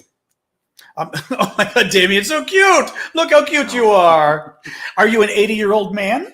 Close. Oh, yeah. No, Damien attracts. Harris, is that you? Damien attracts 80-year-old men. No comment. Harris. You could tell them about that one. You could. It would be pretty funny. Yeah, but I mean. Harris Wofford had a crush on Damien. It was a little weird. Anyway, that's a whole other long story. I used to change my diapers when I was a baby. Very strange, yes. No, but so the first hearing is Benny Thompson and Liz Cheney. Chairman, vice chair. Makes sense. They didn't have any committee members speak. Okay. Second, and usually you give equal time. Okay. Second in a committee. Second hearing, you get Benny Thompson, Liz Cheney. The Democrat, the Republican. Then Zoe Lofgren. Zoe, is it? I don't know how she does it. It might be Zoe Lofgren. The Democrat. Yeah. And then they go back and forth. A lot of Zoe Lofgren, some of Benny Thompson, some of Liz Cheney. So it's like Democrat, Republican, back and forth. Well, first of all, that's not the way committees are done. You do them equally at least. And I would argue this committee, and I'm always, one thing you will learn if you, they're putting the, you missed it. The hat, actually do that again, folks. You missed the hat that they were trying to put the hat and I'm going back again. When they put the funny stuff on the screen, somebody put the little, but isn't that amazing? Look at when you move, how it moves. Isn't it kind of amazing? Isn't it? You turn your head down and everything. See, like it actually, I mean, it does it. That's probably the best one I've seen. I love that. That was great. It does Thank it you. really well. Yeah, now they're gonna. I'll leave it on Damien so you can like introduce him to TikTok. That one works scarily well. Yeah. Okay, sorry. We'll go back to you can keep doing it to Damien, but we're going to keep explaining. That's what I'm here for today. Damien's here for the TikTok gifts. So the thing is, you should have equal Democrats and Republicans speaking just as a rule. To not do it makes it look partisan. This is the last hearing we want to look partisan. The last one you want partisan. You want this to be bipartisan. Even more so, I would argue, if anything, I'd have 2 Republicans speak to every Democrat. Like really make it about Republicans if you even want. Liz Cheney and Kinzinger, right? But at the very least, have an equal number, and at the most, have more Republicans. Because you need to sell this to the American people that this is not a Democratic witch hunt. And anyway, so that's the first thing. That was idiotic. I'm sorry, idiotic having 2 Democrats and 1 Republican. The second thing is, where the hell is Adam Kinzinger? He was on the committee. He's the second Republican. He is a former member of the U.S. military. He's young. He's attractive. He's very conservative. Illinois, from the heartland. Peoria. Yeah, exactly. He's from a smaller town, too. Like, he's not from Chicago. He's from, farmland Illinois, I would say, is my impression as a Chicagoan. And his family are all Trump. Remember the nasty letter from his aunt? Oh, I forgot. No. Which he's got a little line that you can read where his family disowns him. Okay, there you go. They're going after Trump. Right. They disown him. He read the letter. I mean, he is the golden boy of who you'd want out there, right? And frankly, this is America. If you're trying to sell something in politics, having a guy doesn't hurt. White men sell to the audience we're going after. We're not going after liberals. We're going after folks in the middle and folks on the right. So again, and I absolutely, it doesn't matter whether it's right or wrong. I like diversity, but I put, now you're getting the cute little thing. You missed the cute little thing on your head. And Brandy, we'll get to your question in a sec. So it doesn't make sense to me why he would. The only thing that makes sense to me is if for some reason Adam Kinzinger said, I don't want to speak today. I think it would be bad, save me for next time or something. That's all I can think. But it makes no sense to me. Absolutely no sense. He should be, I don't get it. I don't get it. You agree? I mean, I agree completely. Like I said, I would really like to know what the setup is here. Why are they doing it this way? The whole hearing. The whole hearing. Normally, as John was saying, it goes, the chairman speaks, the vice chairman speaks, and then they cede time to every member who makes a point about something or questions. And then, so this is really very different. It's This weird. is something we've never seen. Now, I will say, sometimes it can be nice when they don't let every member speak because it can, this is not a big committee. In a big committee, I forgot, they were doing it about the impeachment.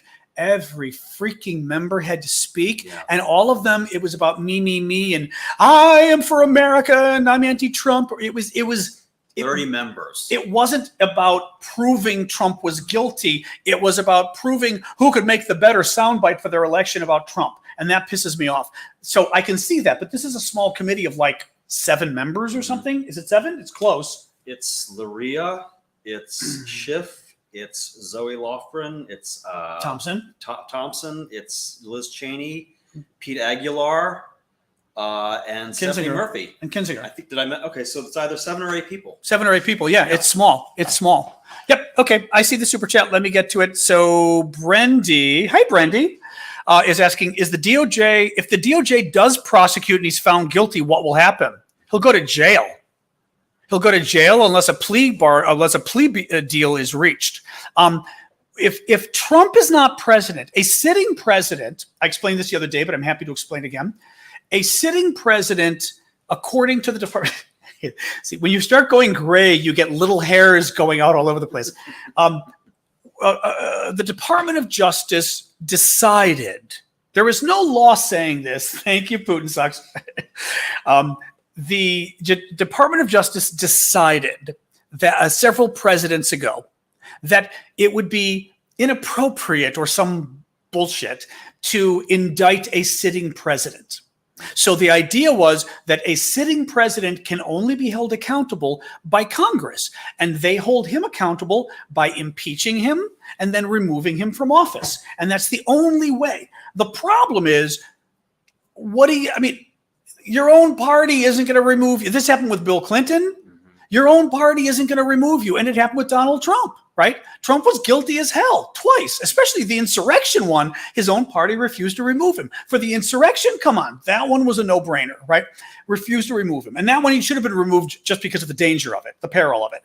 Wasn't doing. So it doesn't work. It is not a law.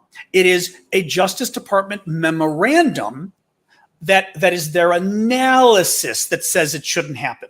But after a president becomes a private citizen, he can be tried for crimes he committed during his presidency.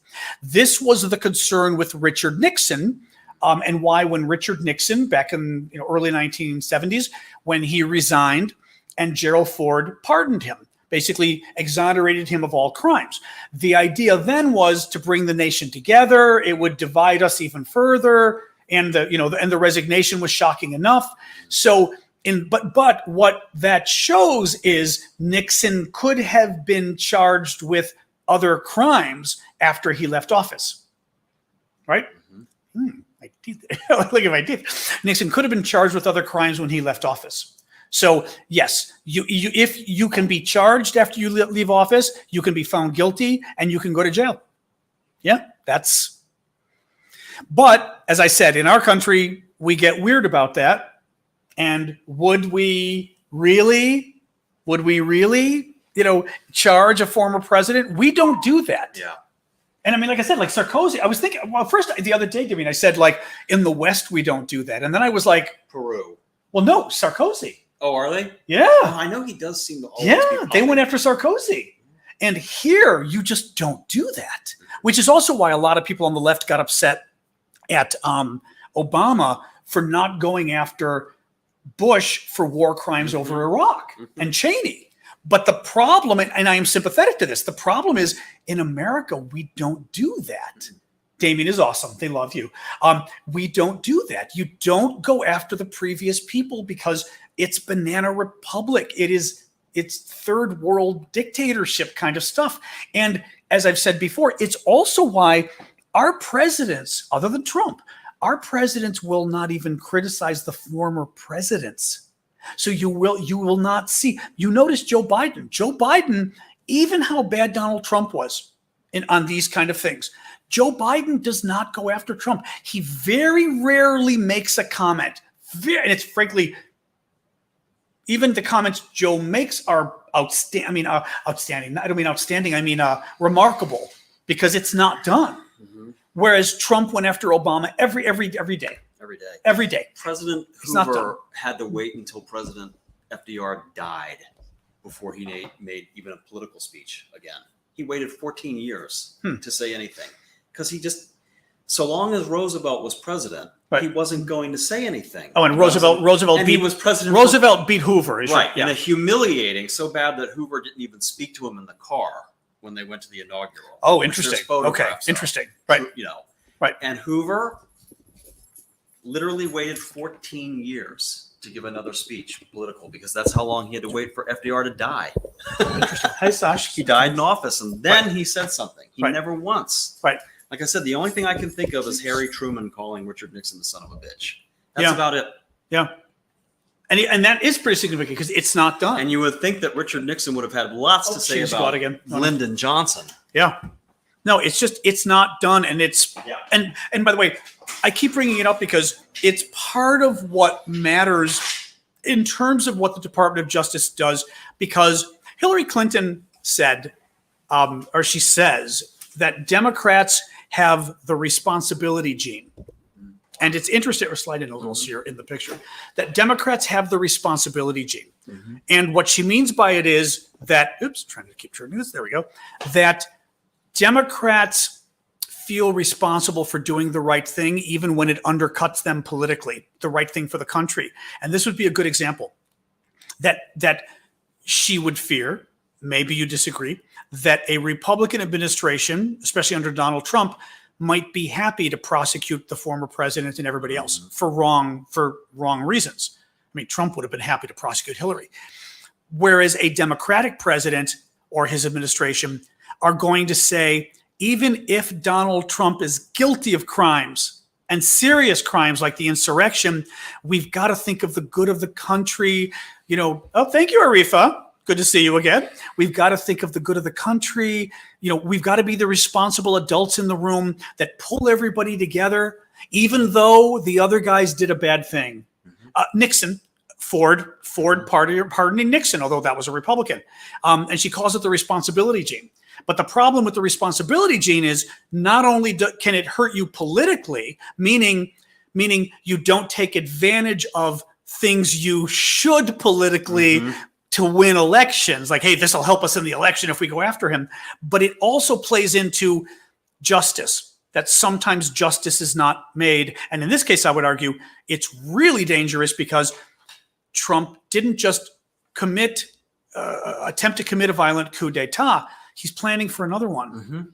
And you don't go after him. You don't hold him accountable. You're literally, that responsibility gene sets us up for another coup d'etat. So, you know. She did bring up the money aspect, which honestly, I've forgotten all about. I've forgotten about all the money. The fundraiser, which is with the Donald Trump. At the end of the day, it always comes down to that. Yeah, the money. How much money he can scam out. Well, you know what? I had grabbed some of the videos. Let me see, just because I can play the audio for you guys. Just the quick clip of the part about the money. Hang on.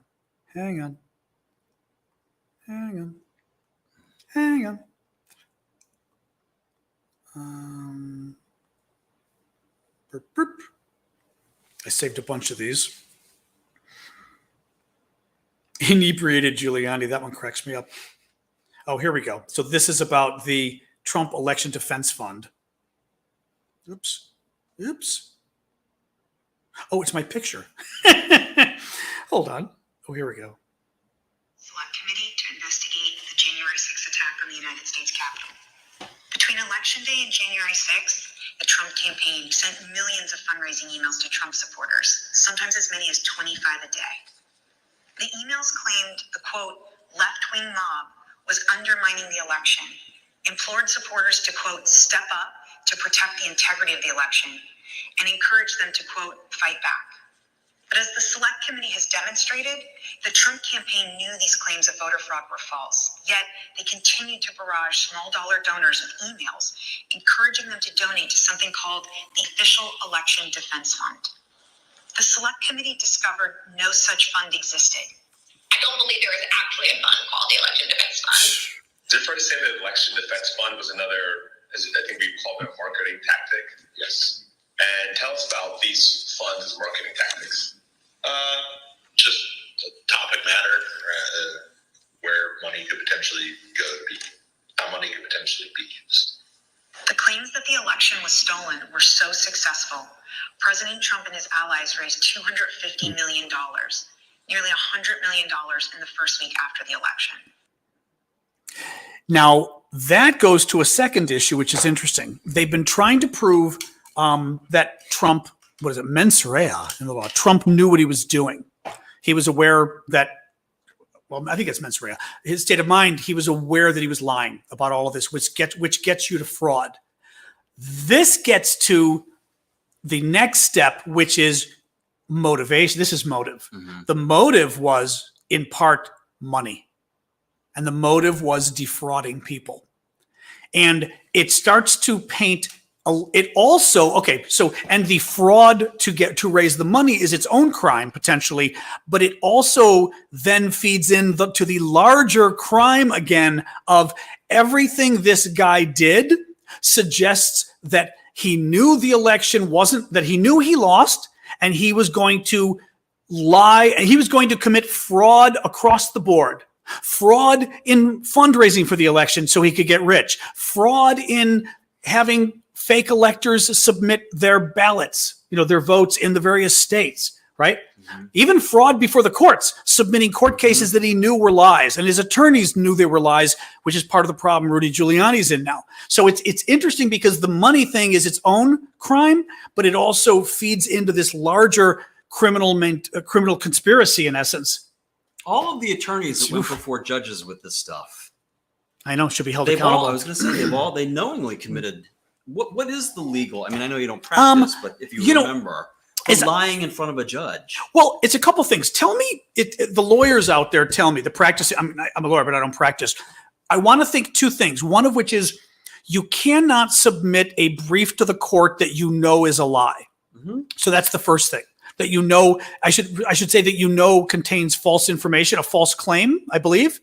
And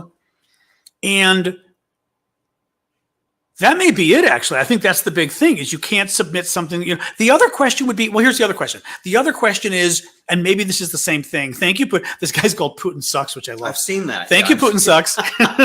Well, because when I thank them verbally, then I say the name. Let her in. Oh, she's not in there? She's on the sofa. Oh, but she wants, this is Sasha's beginning of I want to be let in is she's still on the sofa outside, but she's letting you know she's going to look at you for a minute. No, she's terrible. Sasha she's outside on my patio sitting on my sofa and starting to bark to let me in, but she's still on the sofa. She's not at the door yet. It's this whole, lying to a judge. Well, it's lying to the judge, but then you also get into the issue, and again, let me see here if the lawyers are weighing in. You also get into the issue of you can't file a frivolous lawsuit. I believe knowingly filing frivolous lawsuits is its own problem ethically among lawyers. Mm-hmm. So lying is one thing. The other thing is filing a suit that you know isn't going to win, mm-hmm. that you know isn't going to go anywhere. It doesn't have to be a lie, but I think you might get sanctioned for that. Hey, lawyers, weigh in with me here. Lawyer here. Here we go. Thank you, Julia. It's a violation of the Federal Rules of Civil Procedure, Rule 11, for a lawyer to submit a court document that contains falsity. Okay. What about, that's what I thought. What about submitting, is it vexatious litigation, someone's saying? What about submitting court cases that are frivolous? It doesn't have to be a lie, but it can be, what is being alleged isn't a crime, or I shouldn't say because I don't want to get into the lie aspect of it, but meaning they're just bullshit court cases. And it's BS, it's not going to go anywhere. For example, you're filing cases just to harass somebody, and it's proved that the ongoing cases are just to harass and to make somebody go broke when is that its own separate? Somebody's saying vexatious, which makes me think it might be. Nobody stopped the grifters in New York against Vanessa. Yeah, well, I mean, but you have to file complaints with the law, with the bar, and all sorts of things. Okay, yeah. Well, let's see what Julia and if any of the other lawyers say, because I'm curious about that one. Oops. Oh yeah, who paid for these lawsuits? The Trump election fund. Okay. The alleged. Yeah, Chase Draco. We've been on since like almost 10 a.m. this morning Eastern time. So 3 hours at this point, 3.5 hours. Goofy grandma. Here's Julia. Okay. You can get sanctioned and reported to the state bar of your state that you're licensed for frivolous lawsuits. That's what I thought. Okay. I see. So, but you could be sanctioned by the court as well. Interesting. Okay. Now, actually, Julia, one last question. Under Rule 11, what happens? What are the possible penalties for a lawyer that submits a court document that contains falsity? Is it perjury? I'm guessing it may be perjury. Because it's a document that you're in essence swearing to, even though you're not, the lawyer's not swearing, but he's signing his name to it. I'm going to go for perjury, or actually even more than perjury. Could it be fraud? Could it be Yeah, tell us on that one too. I'm curious what the possible punishments are for that. I'm sure the judge could sanction you for money or whatever, but can they throw you in jail? Can you be charged? And of course, the state bar. That's an obvious one. A number of these folks are saying, yeah, Barbarakis is saying perjury, as is Goofy.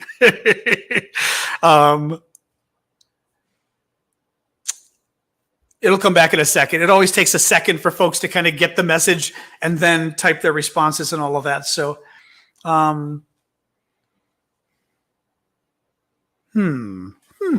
malpractice. But there's a fraud in action. But thank you, Goofy. That's one of the ones I really like. It's a dancing. Whatchamacallit, cactus. But it's kind of a cool because the bright green is kind of neat and stuff.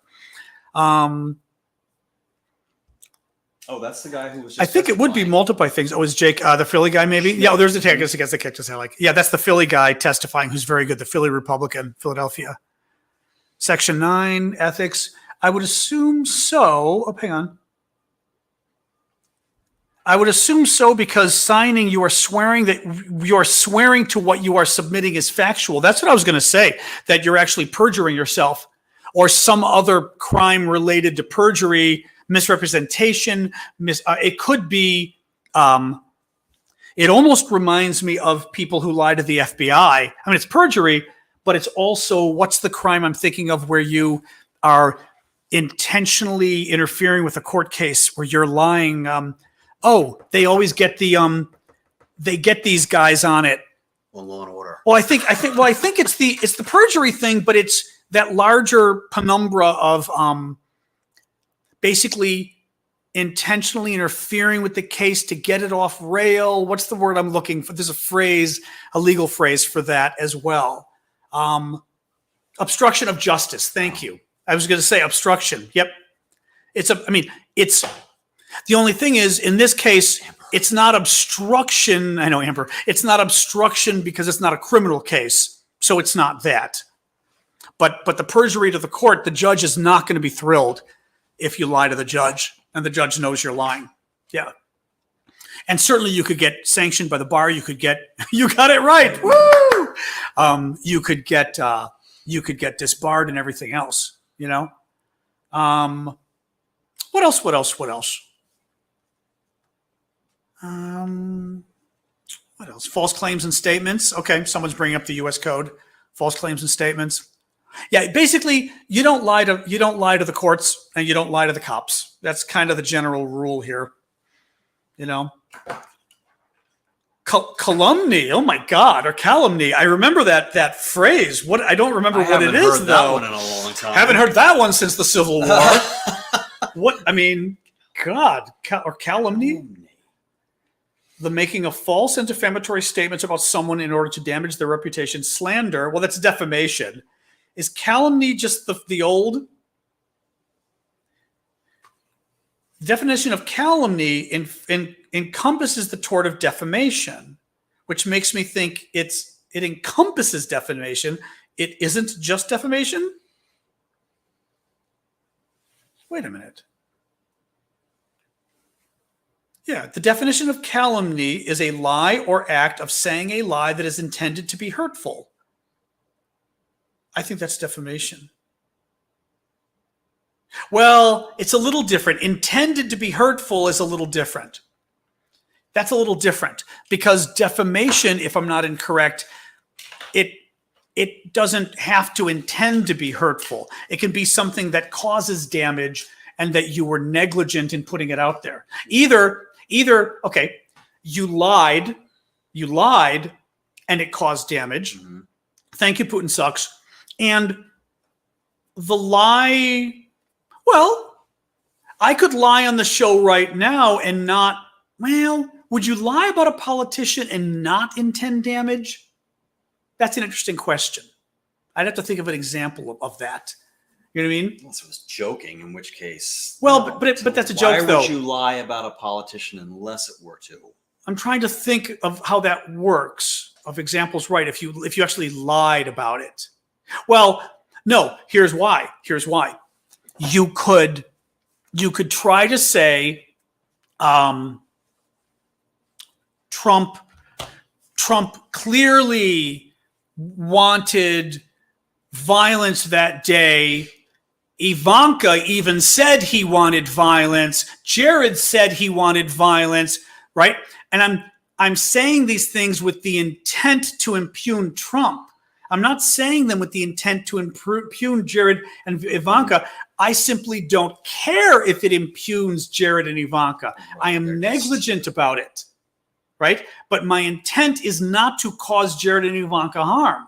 They're just byproducts of They're byproducts. It is defamation, but it may not be calumny if the definition to calumny requires intent to cause harm. Now, intent to cause harm can also be, we'll get off of this, can also be defined in the law as negligence, as negligent intent, meaning any reasonable person would have known that these words would have caused harm if they were false. So therefore, de facto, or I should say de jure, by the law, you knew because you should have known. Don't yell fire in a crowded. You know? Well, even different than, I mean, don't yell fire. Well, actually, don't yell fire to some degree. Yelling fire is a joke in a crowded theater. You should have known. Doesn't political statements get a free pass? Political statements Not on in front of a the judge. well, no, political statements on the floor of the House and Senate get a free pass. Remember the whatchamacallit rule, the Constitution. I know they can. I know they can't. I know they can lie on the floor. They just can't Yeah. lie. They can't say anything negative about another member. No, that's a different question. This is like constitutionally, what the speech and debate clause. Remember? The speech and I know what the speech and debate clause, but I don't know in reference to telling a lie on the floor. On the floor of the House and Senate, yeah. And actually, even I think speech and debate goes beyond, which is anything in their actual. Ah, Rémi, salut, t'es revenu. Rémi is back. I'm getting to know the regulars. Elise, we are doing the Ukraine chat today at the regular time. I am. Damien isn't. I mean, Damien's happy to, but you have to come back. The normal time, 6 p.m. Eastern time today, midnight Paris, 3 p.m. Pacific. We were doing this as a special because the insurrection hearings were this morning. And, oh God, that's going on again. Sasha does not like the jackhammers outside. So that's interesting. He says, "Wow, lying isn't allowed in the UK Parliament," which is probably true. But they're allowed to yell and call each other names. I know. Whereas you guys go ballistic on each other, Baracus, and we aren't allowed to. Yeah, I've seen members actually. Yeah. I saw a member once physically removed from the House because she spoke out of turn regarding another. Well, you're not allowed to criticize another member or the other house, the other body. Oh, the other body. I believe you're not even allowed. It's not you're allowed to address the other members. How is it? There you can because you say my distinguished fellows. Yeah. But it's very specific rules about trying to keep comity, COMITY, in the U.S. Senate and House as well. Obviously, it doesn't work, but it's better. But they don't yell at each other like you guys do in Britain. Right. Oh, I'm on TikTok. TikTok just hates me a little bit. So, all right, guys, I'm gonna sign off soon because it's 1:30 here. We still need to take Miss Sasha out. And then at 6 o'clock, I've got to come back and do my show. And frankly, I haven't even looked at the Ukraine news for today because we started this so early. I got online at 9:45 a.m. to join you guys. So I've not even looked at Ukraine. So let me get going. All right. Thanks for joining us. Thank you for the gifts. Thanks for saying hi to Damien. Pleasure. We'll get Damien again because Damien scarily knows his stuff. When are we doing it again on Wednesday? Do you know? The same time? Same time, I think. Come over Wednesday morning again. Yeah. Oh, thank you for the hat. Putin sucks. I think it's the same time Wednesday morning. So if you're around, come by. We'll have Damien for round 2. I want to hear Adam Kinzinger and they better have Kinzinger. I don't know what the hell they were thinking. I like Damien. They like Damien. you guys too. She likes you. He likes you too. I misgendered you. Da, da, da. Just kidding. I mean, not kidding. I did misgender him, but it wasn't on purpose. Okay, guys. Thank you. Bye. We're going to sign off TikTok. I know it takes a second. YouTube, same thing. We'll see you guys tonight, 6 p.m. Eastern, 3 p.m. Pacific, midnight Paris. And we'll see you guys.